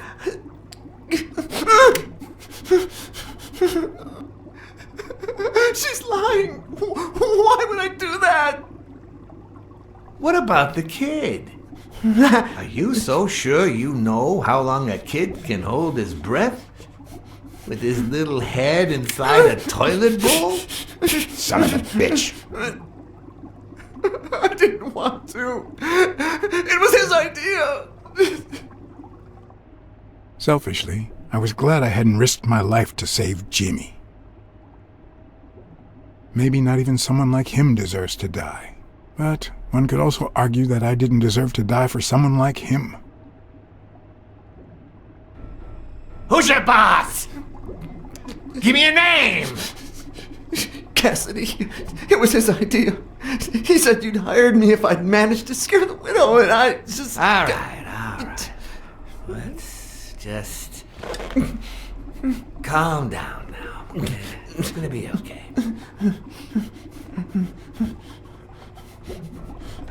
There are two sacred principles that rule my life. The first principle is the love for my family. I do anything to protect them. The second principle, I never put my future in the hands of fate. I always play it nice and safe. And I would even add a third principle, or better yet, a rule. If anything threatens either of these two crucial principles, I take matters into my own hands. You see where this is going?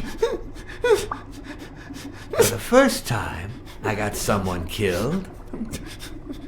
Even though all I really did was rat him out. No, I just... Stop interrupting me, Jimmy! It's not polite! You're all the same. So rude! You know what? Let's leave it at that. You're going to give a message to that disgusting walrus Cassidy, aren't you? Yeah, sure. Whatever you say. Sure. Good boy. What? What's the message? Oh, Jimmy. You still don't get it, do you? You are the message.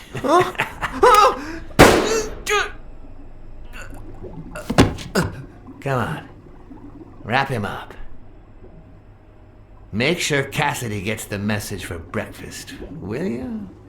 I hope he chokes on it. Got it.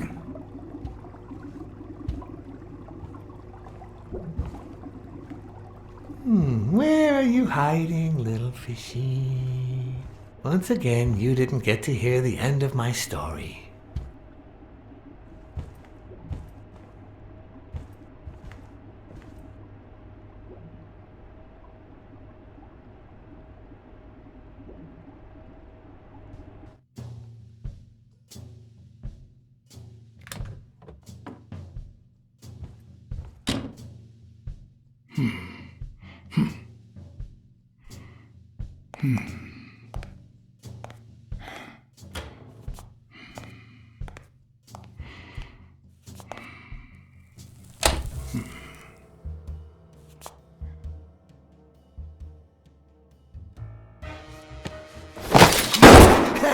What you can?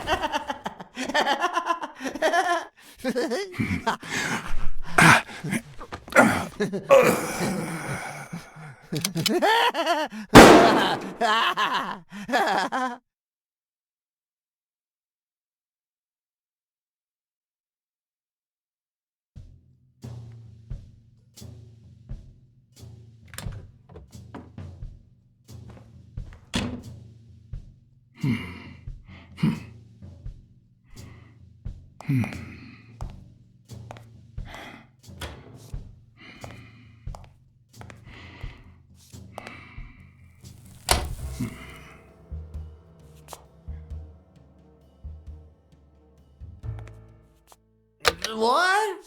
Just where do you think you're going, putty cat?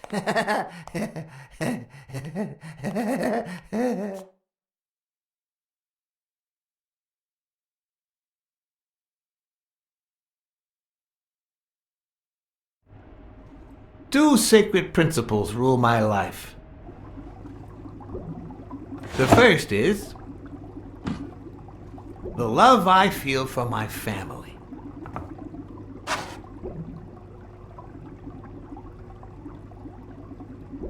The second,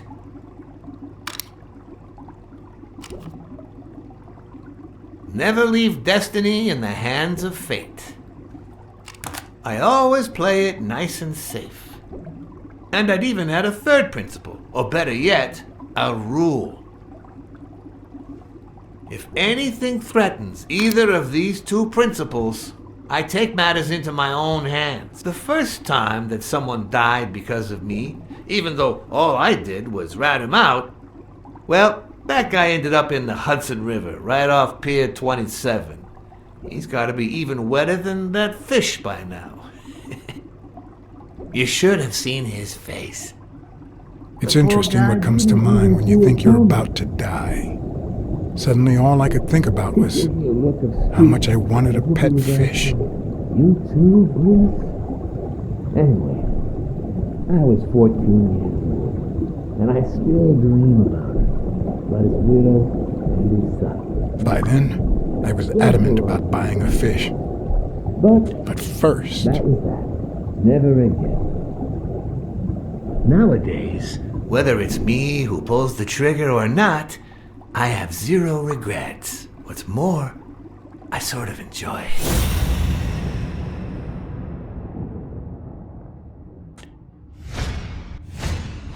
In case anyone had any doubts about who's the boss around here, I'll put my dirty feet on his luxurious table to prove that all of this is mine.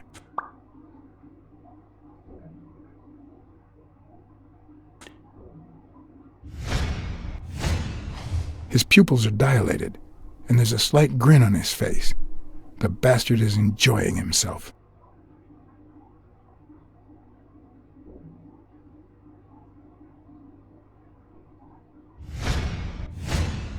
The guy never hesitates to pull the trigger. Even if I hadn't seen what he did to Jimmy, I'd know he's not bluffing.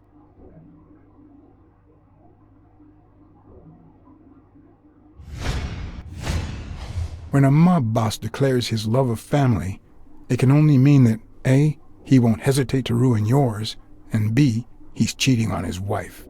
I knew I had it in me to get out of that place alive.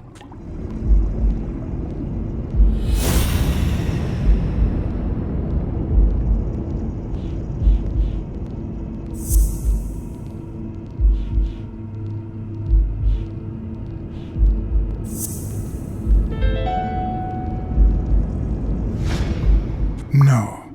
O'Leary's wife is having an affair with Colbert? Should I serve this to O'Leary on a silver platter? Or threaten Colbert so he'll get me out of this mess? And, well, that's it, I think.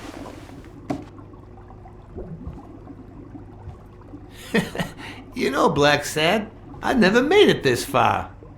Congratulations, you're going in style. I didn't want to interrupt you because I respect you and your word, but I'm actually here to help. Your wife is having an affair with Colbert. What? Me? No way! Well, here's the thing. I don't respect your word. And since you brought me no proof... Check my coat pocket, on the right.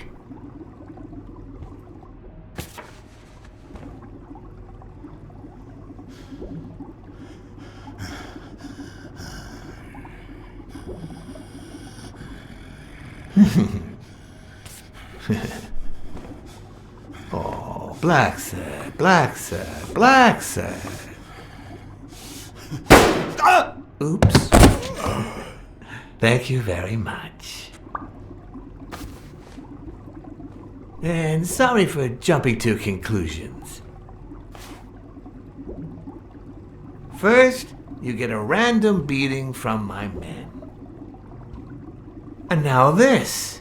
Although you have to admit I had my reasons to be suspicious, you ran away from Yale's apartment, didn't you? But as you well know, you can't trust anyone in this world. Take it. It's only fair.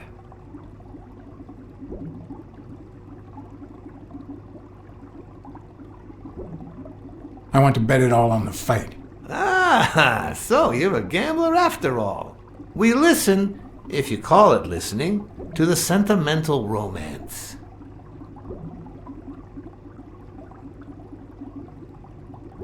Your eyes act like the moon. Ah, a cultured man. Anyway, go ahead. Place your bet. I bet it all on Yale.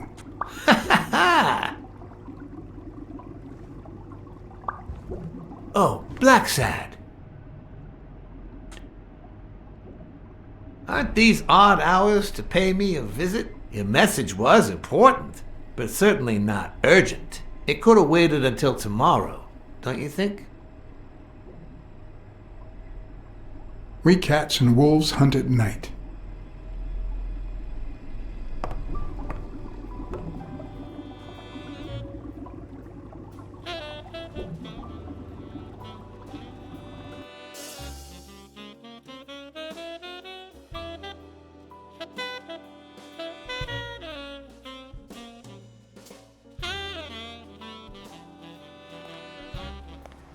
I wish I was a noir fiction writer. At this very moment, I could write a couple of pointed, ironic remarks for the narrator to recount what I just lived through. The dark, crooked alleys of New York reminded me of the state of my own soul. No. Fall loomed over me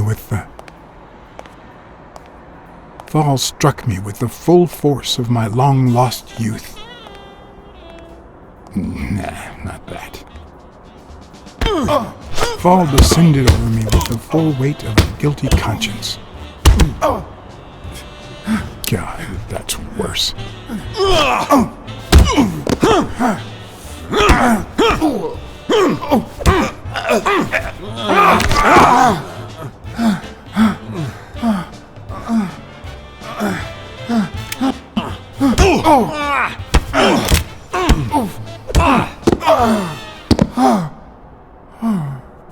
What were you thinking?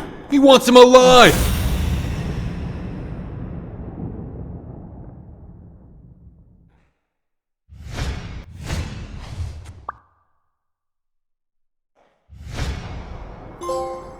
I felt falls seep through my bones like the pain of a good beating.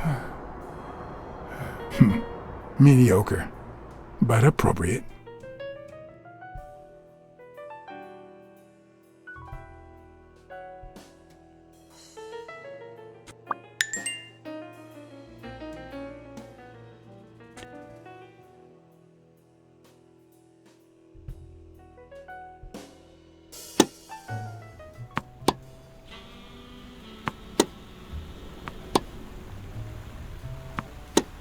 Against all odds, next morning I got up bright-eyed and bushy-tailed. And I had my kind, unknown assailants to thank. The beating had taken its toll, but for the first time in months, I had slept like a baby. Oh, come on, Helen, focus! All right, take 5. We'll work on that double backhand later.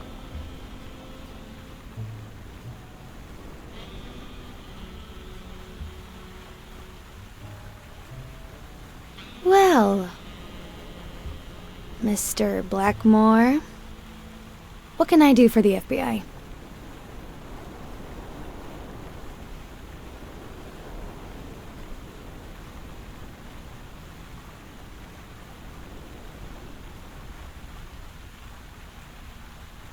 Cooperate with law enforcement. All you have to do is talk. I like to speak through my actions, but still, could you be more specific?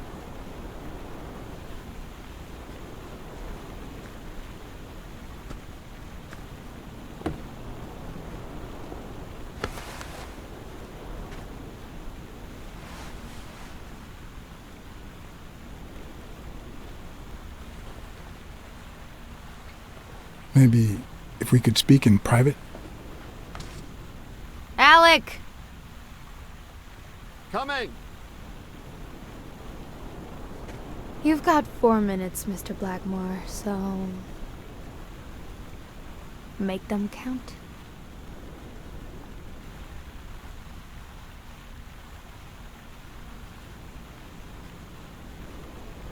We know about you and Desmond O'Leary. Wow, the FBI sure knows what it's doing. So, out of the 100 million Americans who know about that, who did you extort to get such highly confidential information? The thing is, well... You see, I'd love to wipe out that part of my past, but whatever. Do you have any regrets? Ads pay more than trophies. Can you believe it? Being associated with such a shady character can only damage my reputation.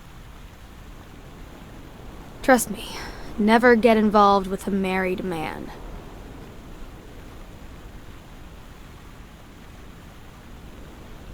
We're aware of at least 6 rigged games during your first year as a professional player. And? You won all of them. Are you trying to offend me? I give my all on the court. I can't be held accountable if my rivals don't do the same. Go interrogate them. In any case, now I know why you mentioned O'Leary. We know you smuggle contraband during your international tournaments. Oh, really? Are you sure? Like, what exactly? I think she called my bluff. Or did she? Should I follow through or say I was kidding?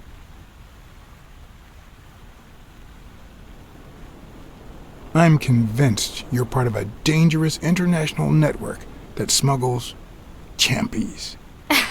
For a moment there, I thought you were serious. Glad to see the FBI has a sense of humor. You've got my full attention now. They say you're currently involved with Al Stone, the boxer. Is that correct? Wow, your sagacity never ceases to amaze me. Don't beat around the bush. We know why you're with him. Oh, so you like his biceps too? Desmond O'Leary asked you to seduce Stone. Why?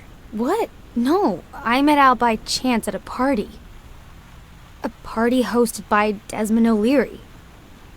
No, that can't be. No one is that shrewd. Not even him. Damn, I hate that bastard.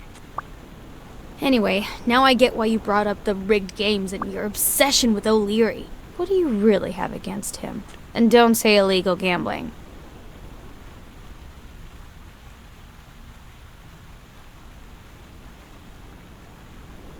O'Leary is a murderer. Every criminal organization has blood on its hands. His is no exception. And we have proof. Well, what's the big deal? At least it's not a matter of, I don't know, smuggling champies.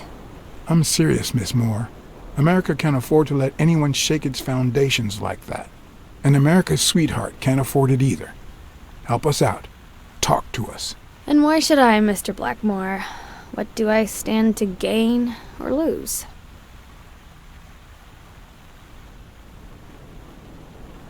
I'm sure you're aware that we could end your career if what we know goes public.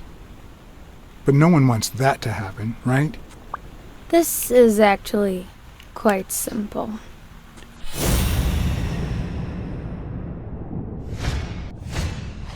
One lucky gal.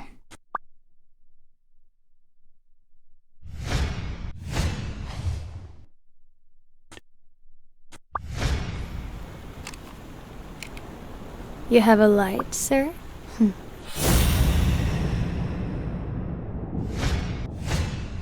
The pearly white teeth of someone who barely smokes. Am I making her nervous? Damn. I'm almost out of fluid.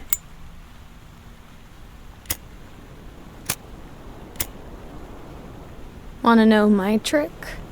Go down to start, then up with it, and then down again.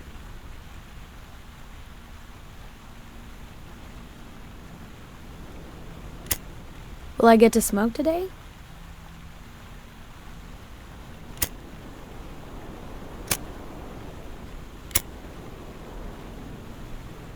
Thanks.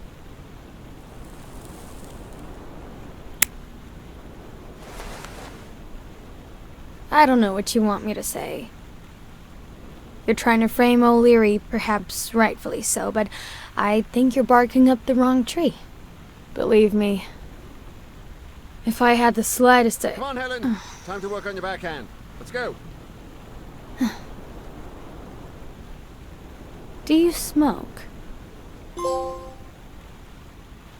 Nice meeting you, Mr. Blackmore.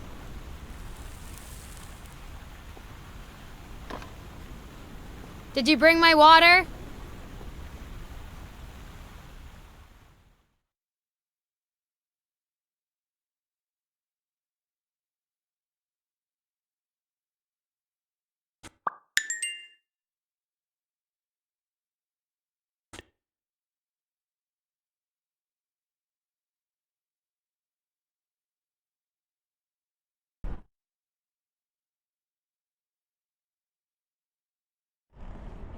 America's sweetheart gave you her cigarette?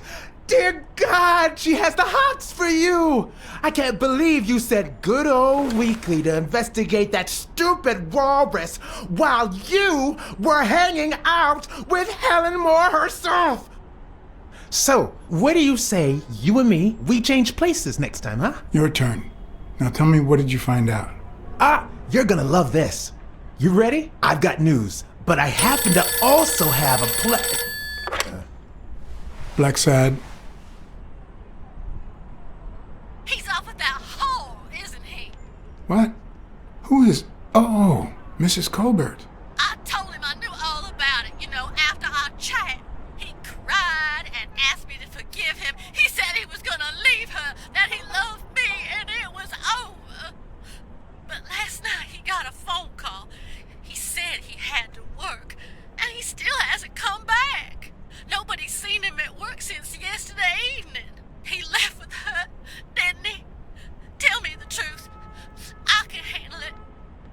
I don't know how to put this, but your husband is dead. He had an affair with his boss's wife. I'm guessing you know who I'm talking about. He found out and killed him. Mrs. Colbert?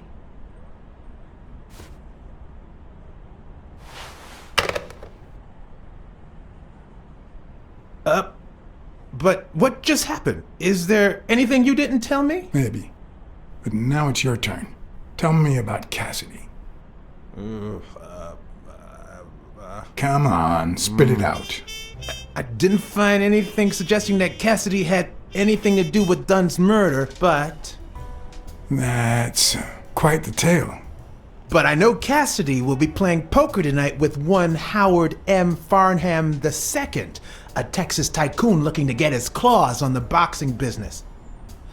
I also know that he and Cassidy have never met in person, and that Farnham, who's staying at the Balford Hotel, hasn't left his room.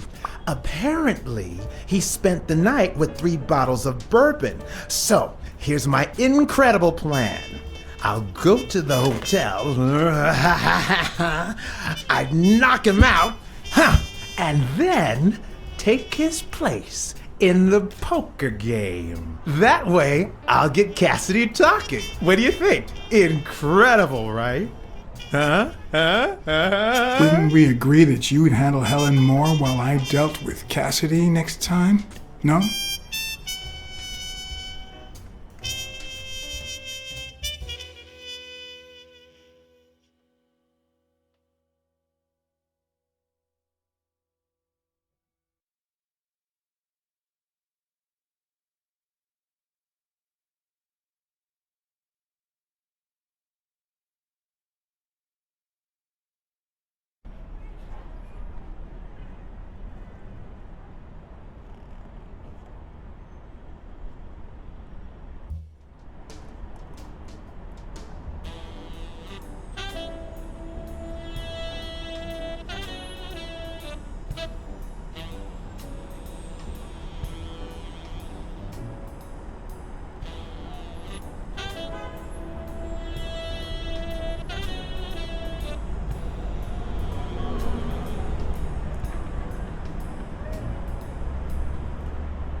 Good afternoon, Mr. Farnham. What's going on? Allow me to introduce myself.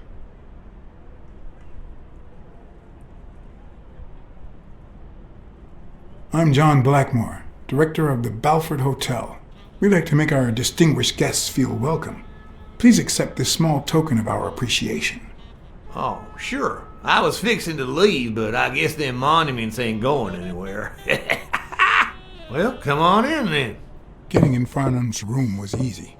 Earning his trust was another story. But I always have an ace up my sleeve. Blackmore? You okay, partner? The best way to earn someone's trust is to make them believe they've earned yours. And sometimes, the best way to fake it is to tell the truth. I don't know where to begin.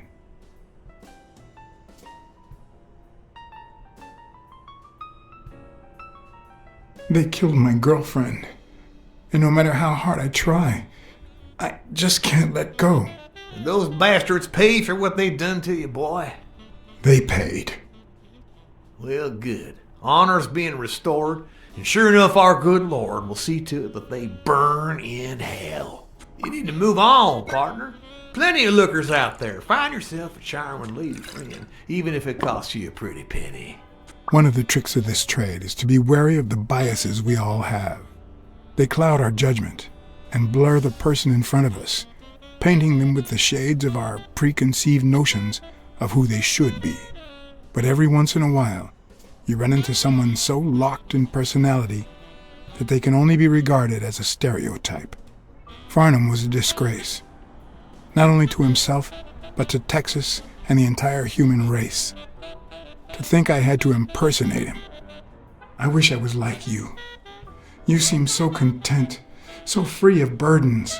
Stop right there, partner. You think this old dog don't have ticks? Let me tell you something about my first wife. Woo-wee!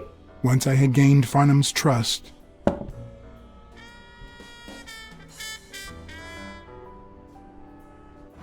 the hard part was deciding what I needed to know to become him and not get myself killed.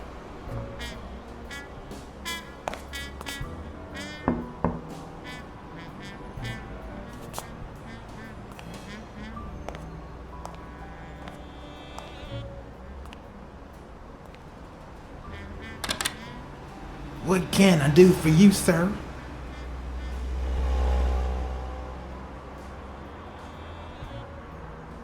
Howdy.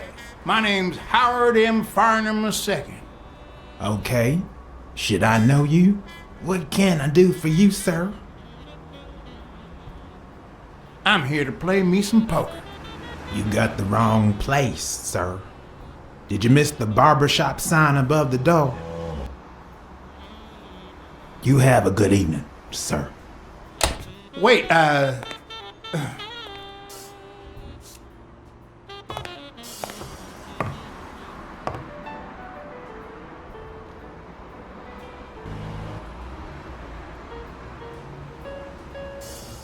The hard part was deciding what I needed to know to become him and not get myself killed.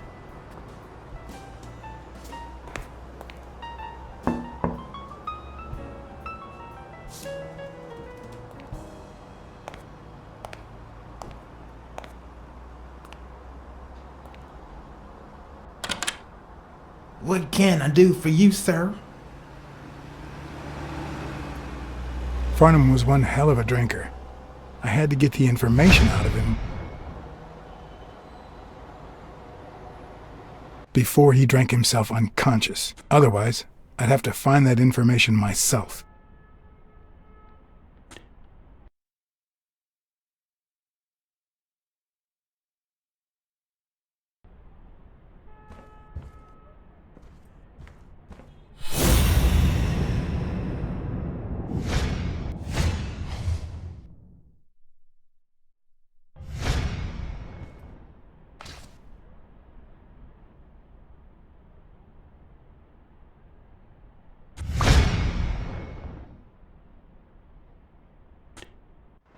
yes, I got a Vietnamese shave last time. No.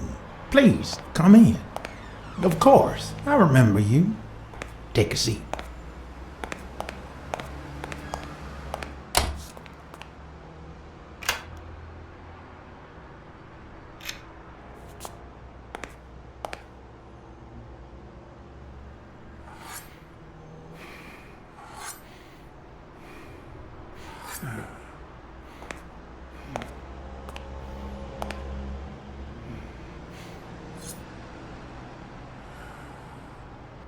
I'm sure you'll understand we can't be too careful. Our host has many enemies, and someone has to keep them at bay.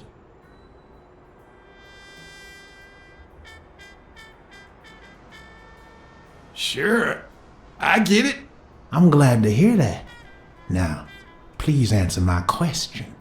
How much does it cost to get yourself a clean Vietnamese shave?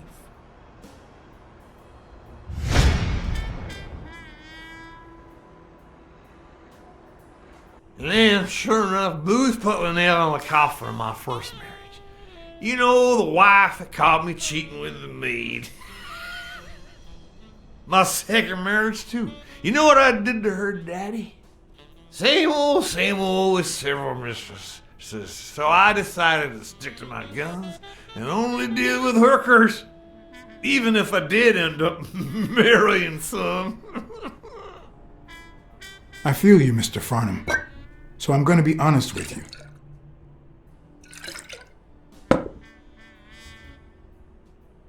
I spent all my savings on poker, and if I had any money left, I'd spend that too. Poker's not the trouble. It's the playing with no bills in your pocket that's the trouble. Oh, trust me. I had plenty of bills. Come on now. You ain't got a pot to piss in, son. I just paid 10 years worth of your salary fixing to play me some poker, and that's no more than petty cash to me. Petty cash, to be honest. I asked you how much. Of course they gave me my receipts. Who do you think I am, boy? Wait, I'll show you. I got it somewhere. Just a sec. I'll get it. I just put it over. I think I'll be right back.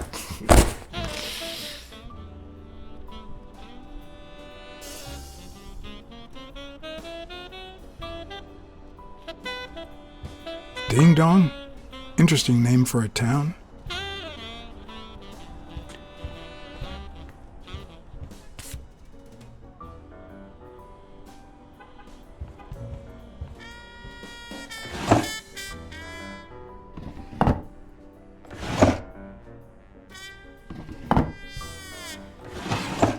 Not even a Bible.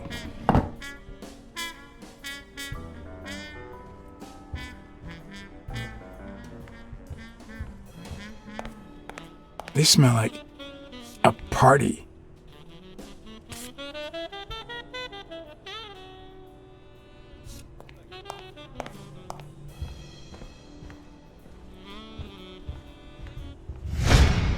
I told you, nothing more than petty cash. Never given a second thought to them small numbers. And you never will.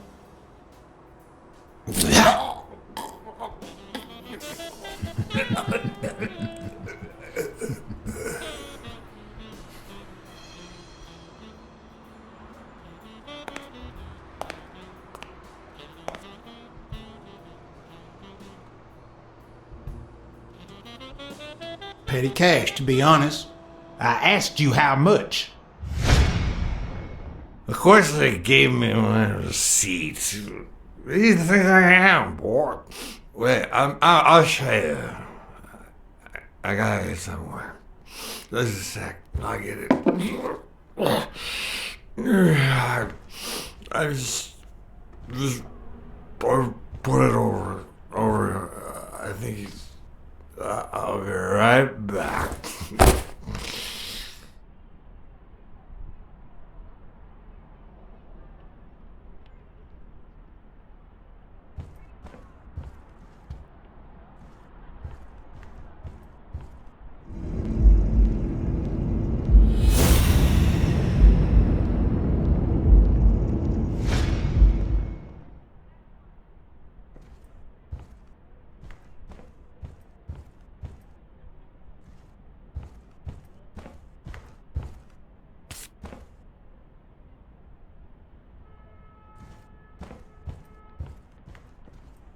Ding Dong?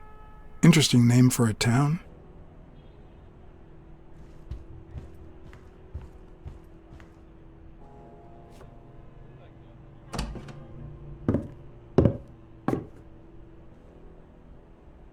Farnham's address book. Who knows what kind of shitty characters are in there? Farnham's address book. Who knows what kind of shitty characters are in there? Nothing more than petty cash. Never given a second thought to them small numbers. And you never will.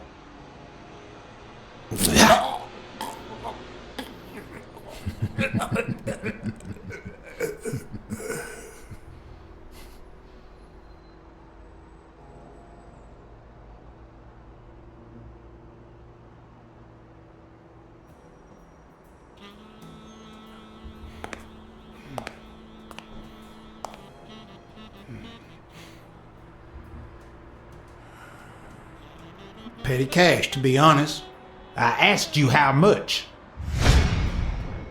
Of course they gave me my receipts. Who do you think I am, boy? Wait, I'll show you. I got it somewhere. Just a sec. I'll get it. I just put it over. I think I'll be right back.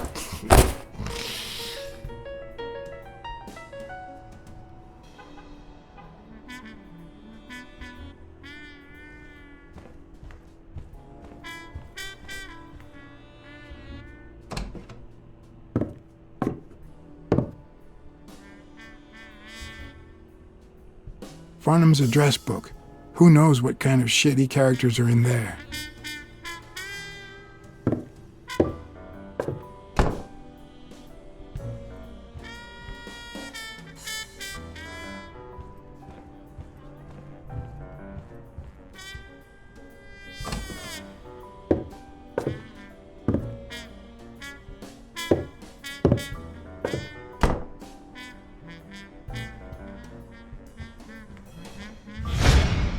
I told you, nothing more than petty cash. Never given a second thought to them small numbers. And you never will.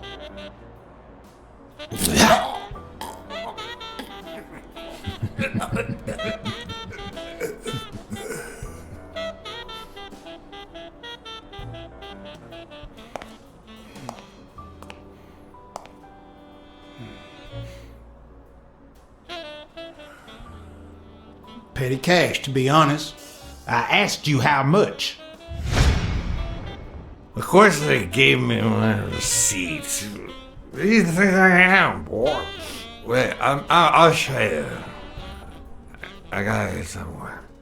Just a sec. I'll get it. I just put it over. I think he's. I'll be right back.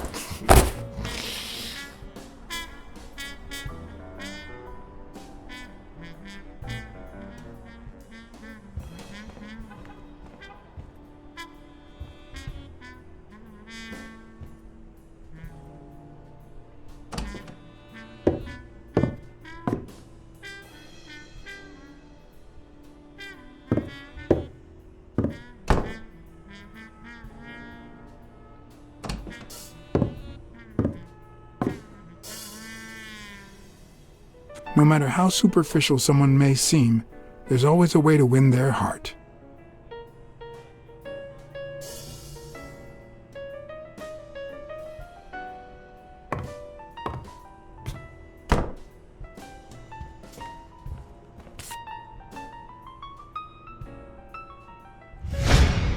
I told you, nothing more than petty cash.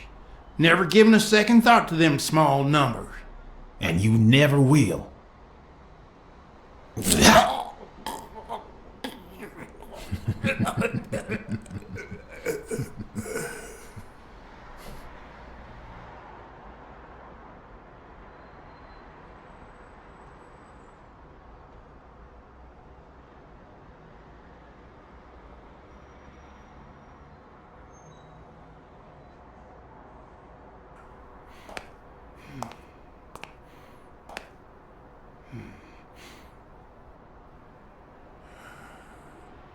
Petty cash, to be honest. I asked you how much. Of course they gave me my receipts. What do you think I am, boy? Wait, I'll show you. I gotta get somewhere. Just a sec. I'll get it. I just put it over. I think he's. I'll be right back.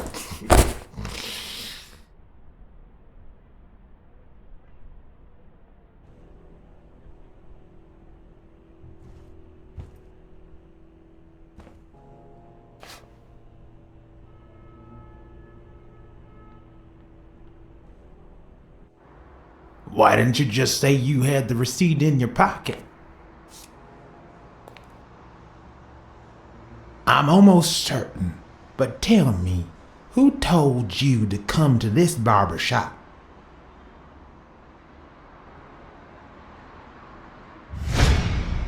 Let me tell you a little secret about my first wife, sonny boy.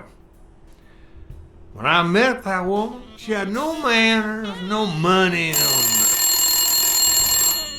Who in the hell?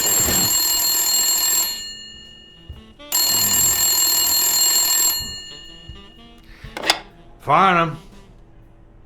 By God, if it ain't the hero of the day.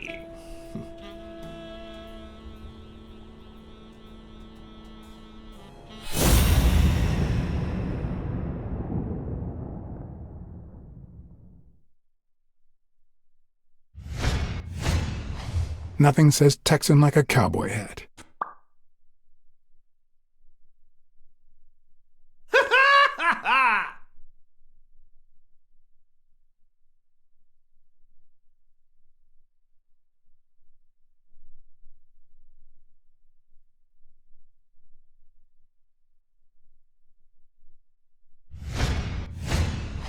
It's not going to be easy to sound Texan, but I'll give it my best shot.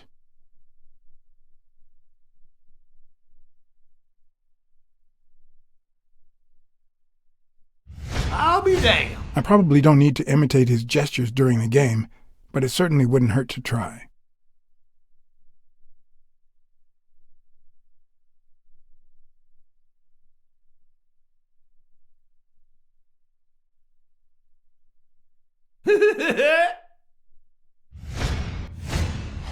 With this and that Yes, hat, sir. I would New really look York the part. City. Sure enough, I'm fixing to play poker with him. Knowing Farnham, the owner of this bra only came here for business. Boxing at the Grand Ole Opry. Anyway, Kenny, thanks for fixing the game with Cassidy.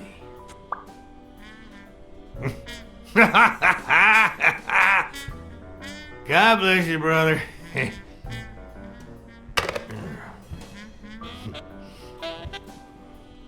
Craziest goddamn Texan in New York.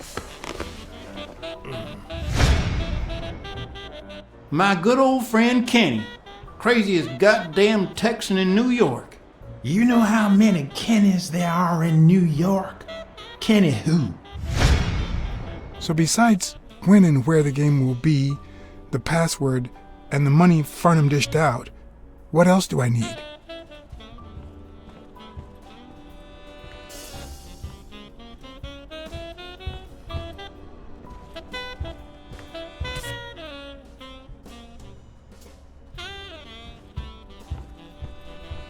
Ding Dong? Interesting name for a town.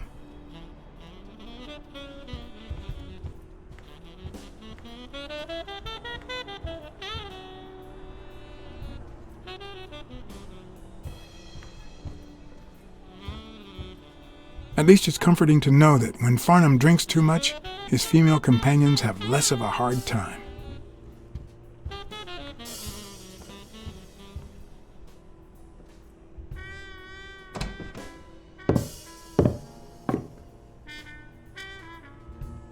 Luckily, there was only one Kinney in Farnham's address book, Kinney Eakes, residing at...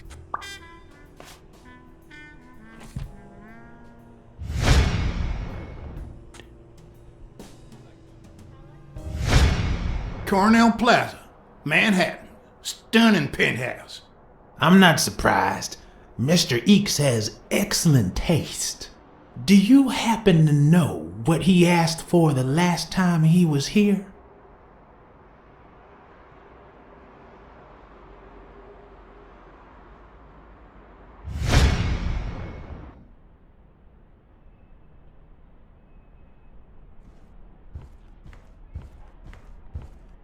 Ding Dong? Interesting name for a town.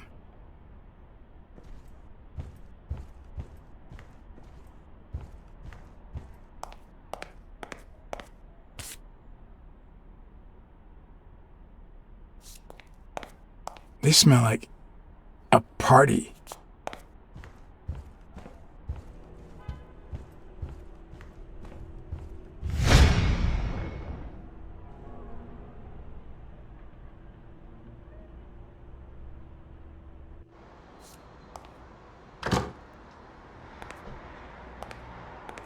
Don't tell me, Billy Bob.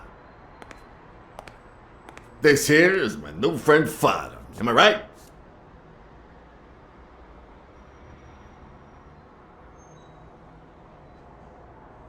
Sure enough, your barber was fixing to give me a shave. You can get a good shave at another time. Billy Bob is always at our beck and call. Of course. Hey, come on. Let's get in there before they finish all the bourbon without us. I haven't frisked him yet, sir. I don't think that'll be necessary. Mr. Farnham here, he's an honest Texan. And I'm sure he'll hand over his weapon if we ask him to. Right?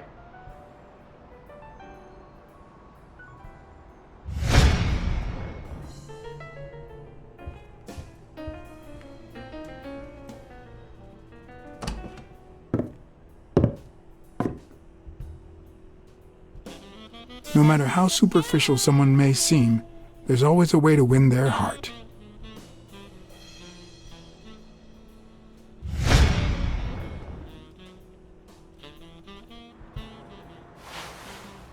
It'll be my pleasure.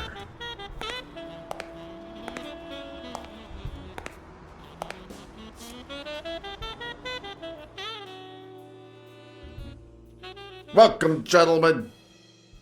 Chips are on the table and guns are in the safe. Now, we got a lovely night of poker ahead of us, full of smoking and bourbon. So let's get started. Take a seat, Mr. Farnham. Let me introduce you. To my right, wearing gray boxers and weighing in at 140 pounds, the owner of Pink Vice, the largest meat market in all of Manhattan. In other words, a real son of a bitch. No offense to the women he exploits. Our reigning champion, Oswald Quince. A title I aim to keep, provided our new contender here doesn't interfere.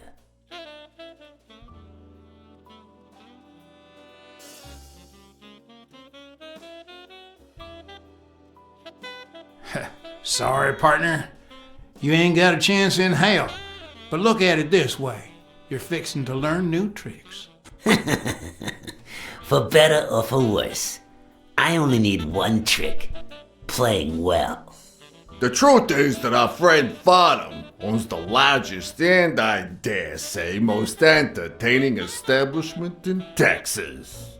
Really? So we're colleagues then? Yeah, you wish, Quince. He owns a casino. Damn. And it's not even in Austin or Dallas. It's actually in a little town called, what was it? Darn it. I looked it up the other day. Had a funny ring to it. I hate it when this happens.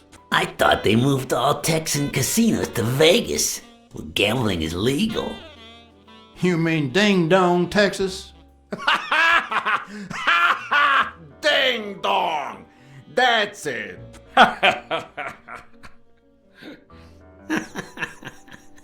Who'd ever think of a name like that? Well, casino or no casino, let's just hope he doesn't keep as many aces up his sleeve as the late Ventimiglia, huh? Amen. To my left, wearing brown boxers and weighing in at 396 pounds. Frank, show some respect, huh? The hospitality tycoon, no. Tycoon? I just own a small bar with pool tables. Clients drink close to nothing and play even less, but certain business transactions just couldn't happen anywhere else. Damn it, Paulie. Why don't I know your last name? Because they took it away from me. You have no idea how good my ex-wife's lawyer is. Women, they even take our damn names.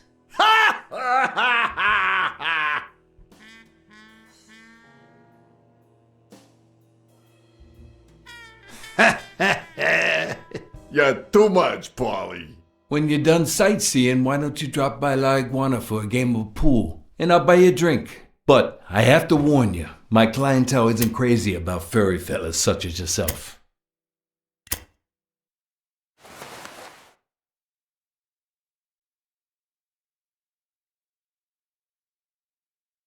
Thanks. I love me some pool. Perfect. It'll be my pleasure. You looking to start your own pool business, Farnham? This guy here wants to start a boxing association in Texas. And guess who he's turning to for advice? To be honest, several things got me worried, so I'd be much obliged for any counseling. So, what worries you?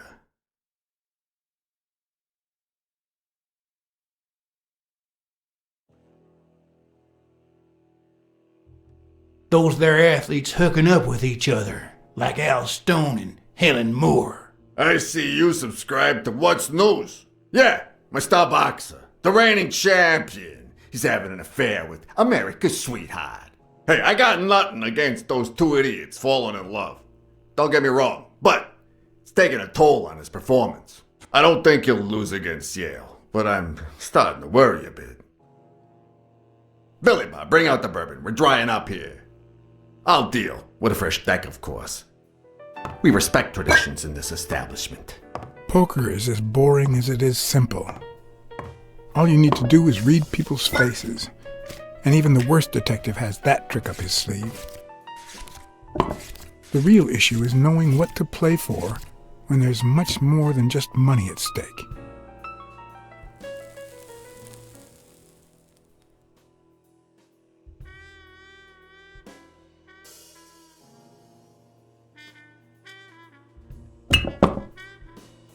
Damn it! What again? How many games have you won, Farnham? Mark my words. Farnham will be calling his wife before the night is over. Ha! Oh, hey, by the way, did you guys hear about Kenny's wife? Pretty tragic, huh? What happened? Oh, plain bad luck. Hey, but Farnham, I'm sure you know more about it than I do.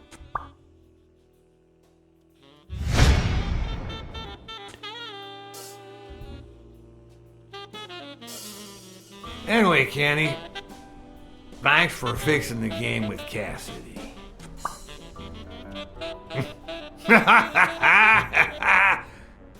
God bless you, brother.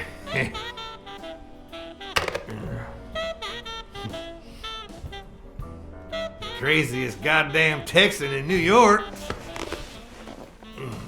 And the poor fella's already got enough on his hands now that his wife. Women just gotta have their vices. But she's in a rehab clinic now, hooked on tranquilizers and all that. That's it, tranquilize. Don't tell me women don't have their vices too. Bring out the bourbon, Billy Bob. Come on, give me the bourbon. Maybe I spoke too soon when I said that poker is easy for a good detective. Let's just say it's relatively simple. There's always someone ready to surprise you, relatively speaking. Well, I'll be damned. I don't believe this. What happened, Farnham? Beginner's luck doesn't last forever, and that's when the real champ comes in. I hope you're ready to lose it all, my friend. Poor Farnham. Came looking to make big bucks in the city with his boxing, and he's gonna lose it all with poker. I hope your counseling will make up for it. Yeah, so how can I be of help?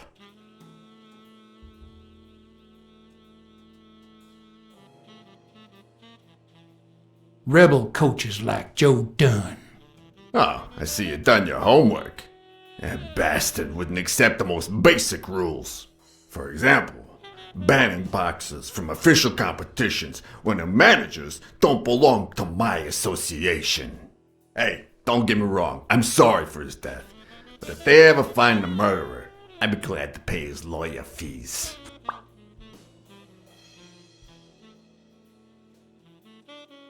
Homicidal boxers like Bobby Yale.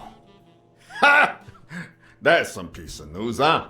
Hey, I don't know if he did it, but the real problem is that the fight against my champ Stone might not even frickin' happen. The good news is that I've almost convinced the governor to let him out of prison on the day of the fight. Under police escort, that is. I bet you the audience gets a kick out of that.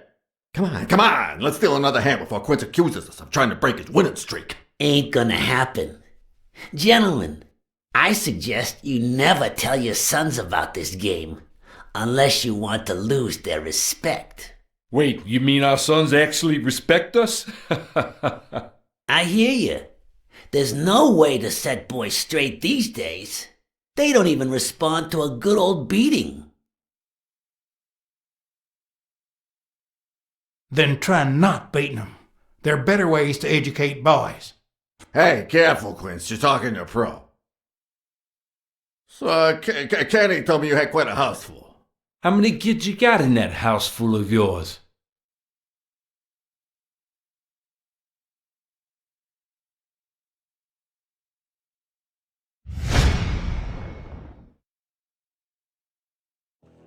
No, that son of a bitch was about to choke on his own vomit.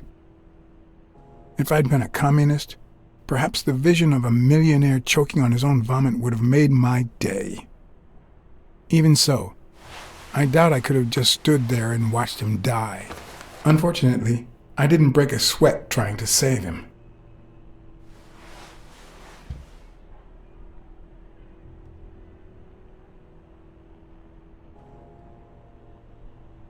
How many kids you got in that house full of yours?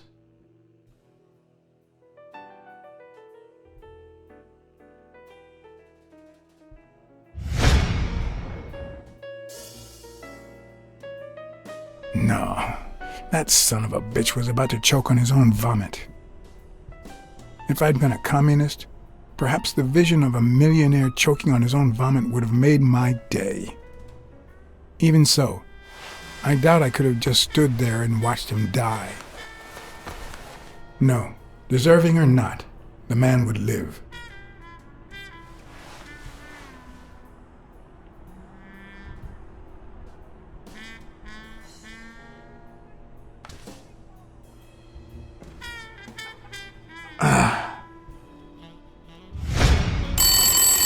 Six, well, that's something. I don't know how you deal with all of them. All boys? Does it have to be now? Oh, never let Quince near one of your daughters. Come on, Folly. Children are sacred. I won't lay a Cassidy. finger on them until they're 12. After that, well... let's just say... some men have needs that can only be met by a young girl that age, if you know what I mean. Are you alright, Farnham?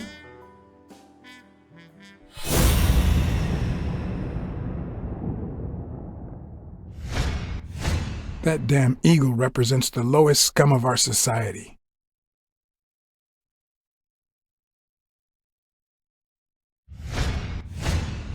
There goes your winning streak, you sick bastard.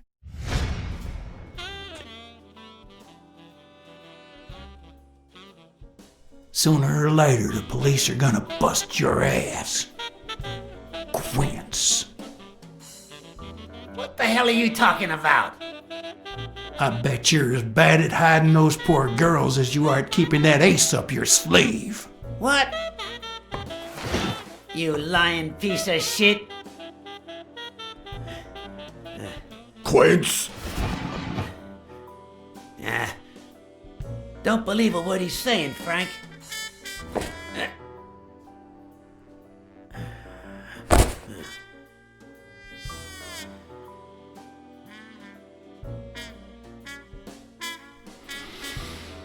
Don't you dare call me Frank.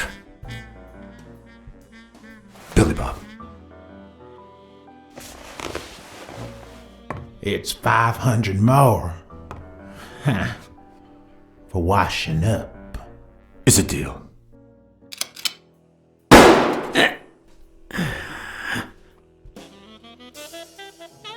And good call, Farnham. I owe you one. Please, take that flying scumbag's tokens. And mine too, if you want them. I'm feeling generous. Hey, turns out the governor accepted my suggestion to let Bobby yell out of prison on the day of the fight. Hey, this is turning out to be the perfect night. If you decide to go ahead with your new venture, call me, Farnham. Your behavior at last night's game was utterly insulting. Never contact me again or I'll put an end to your pathetic life. If our common acquaintance should ask you about your business endeavors, tell him that boxing is too violent for you. Signed, Frank Cassidy.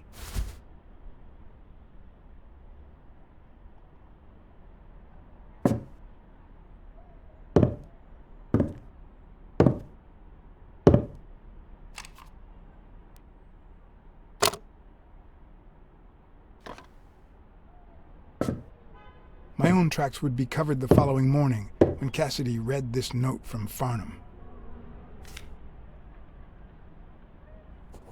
Dear Mr. Cassidy, although I'm grateful for your kind help, last night's game made me realize that boxing is just too violent for a peaceful Texan like myself.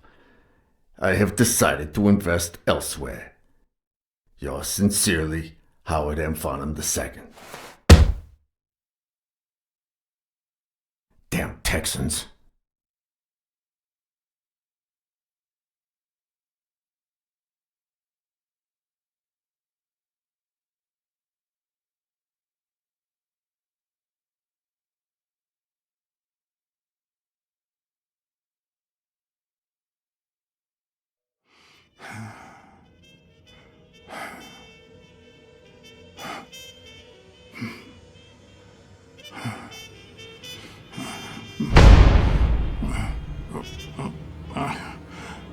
As for me, it was the first time in days that I had gone to bed without my daily beat. A real shame.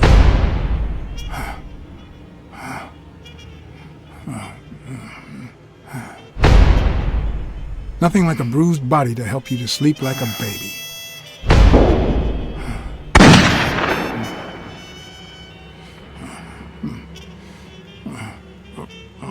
Maybe I should have given myself a beating.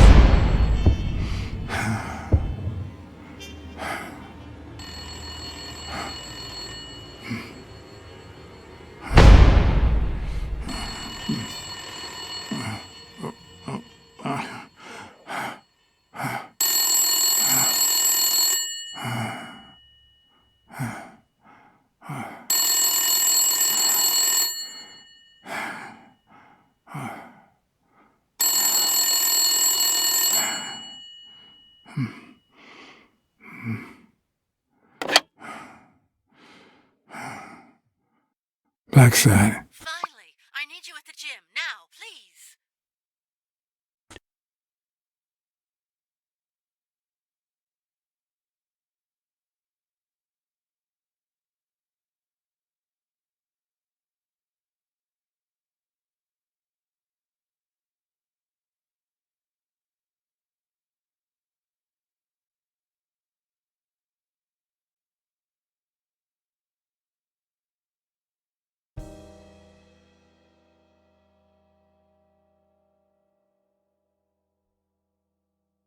It was like this when I got here.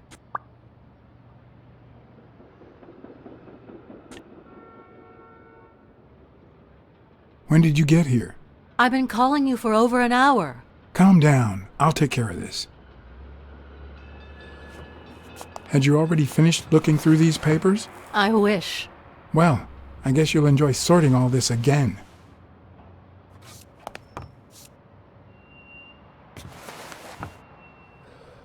Bingo.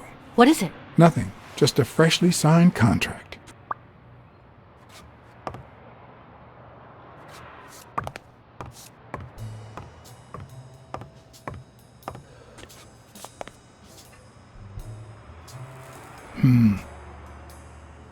Not that I suspected otherwise, but it's obvious they weren't looking for money. Looks like the burglar isn't interested in bureaucracy. Did they take anything? No, although...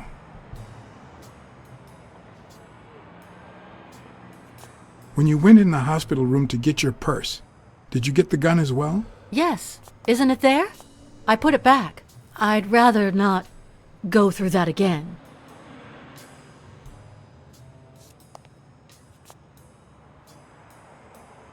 That's too bad. It looks like they took it.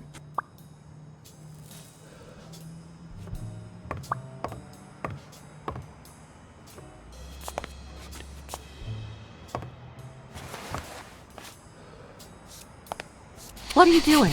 Do you like sardines? Excuse me? Do you like sardines? Ugh.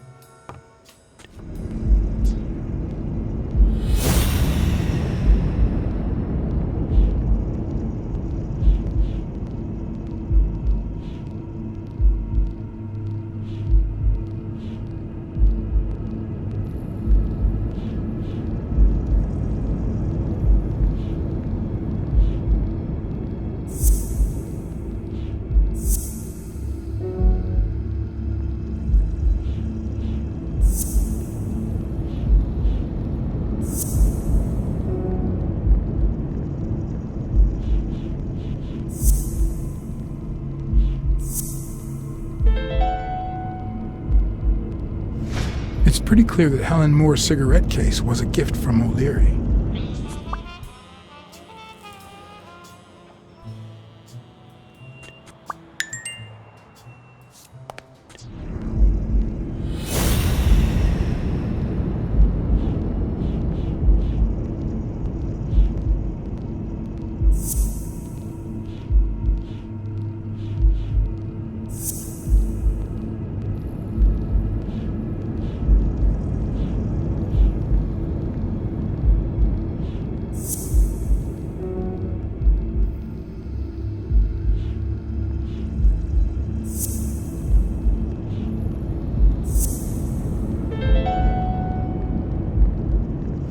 If she's still in love, why does she claim she hates him? What is she hiding?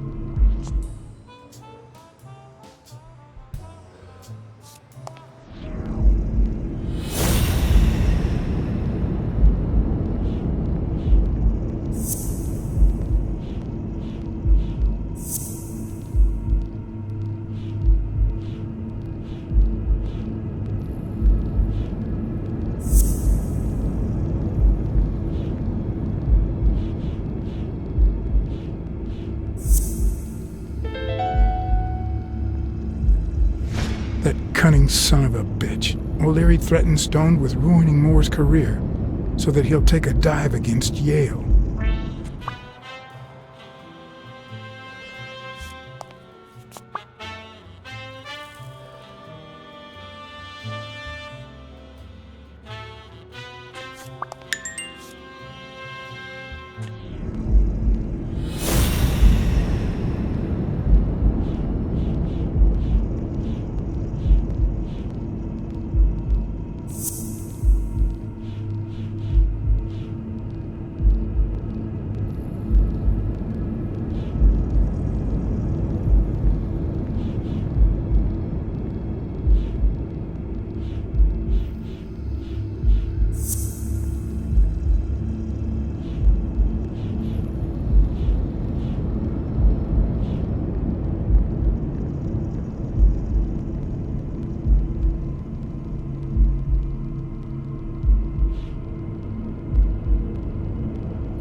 Maybe O'Leary accidentally caused the death of Yale's father.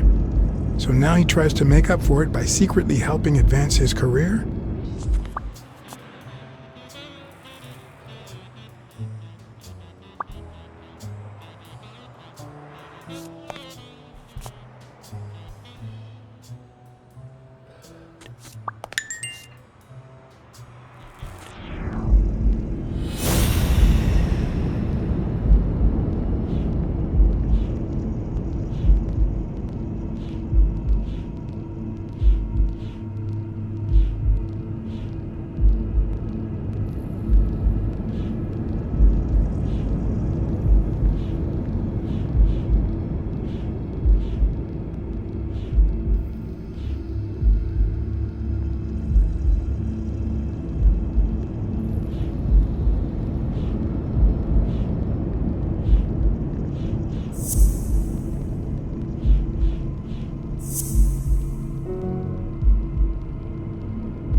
Is this yours?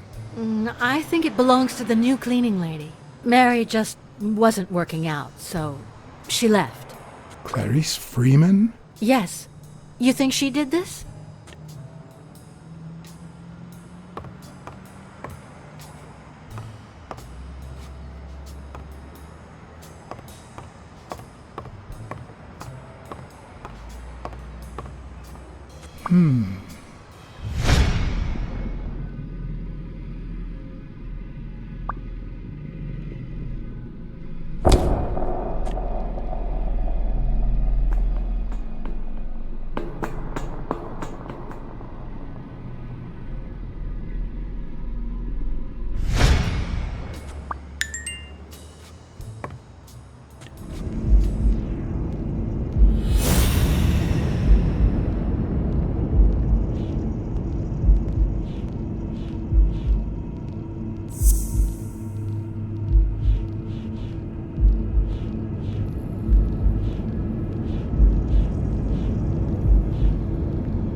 Wait here, please.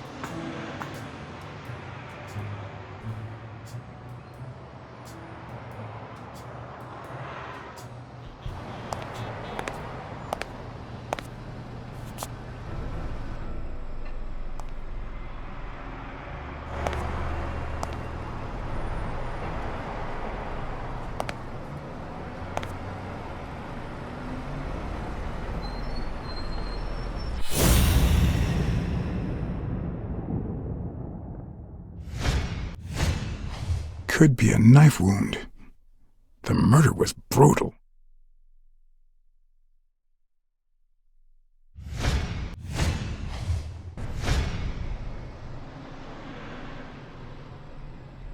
Ah, damn.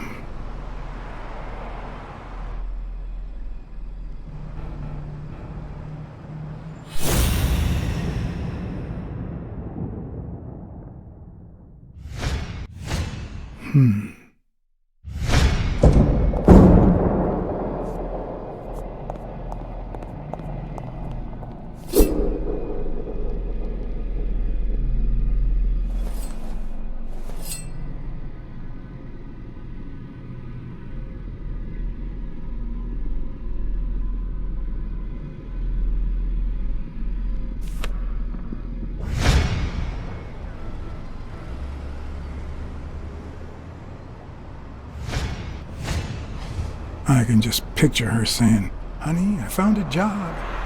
We're finally gonna make ends meet."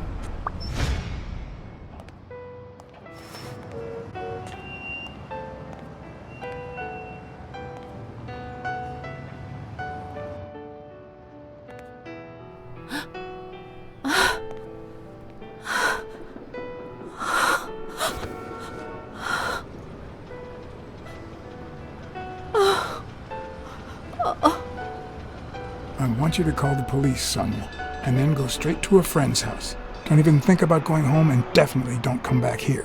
I'm staying at a friend's house. I haven't even set foot in my father's place yet.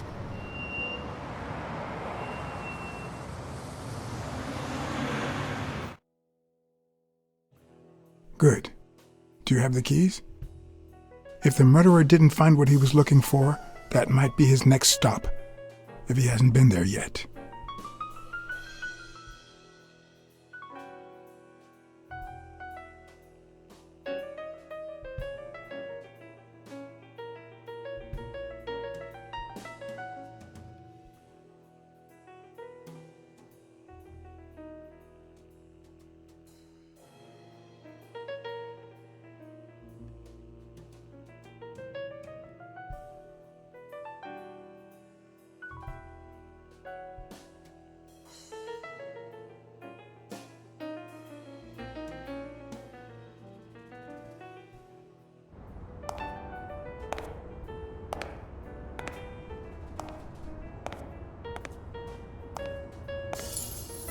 For once I had the keys to the place, which meant I wouldn't have to use my lockpicks or...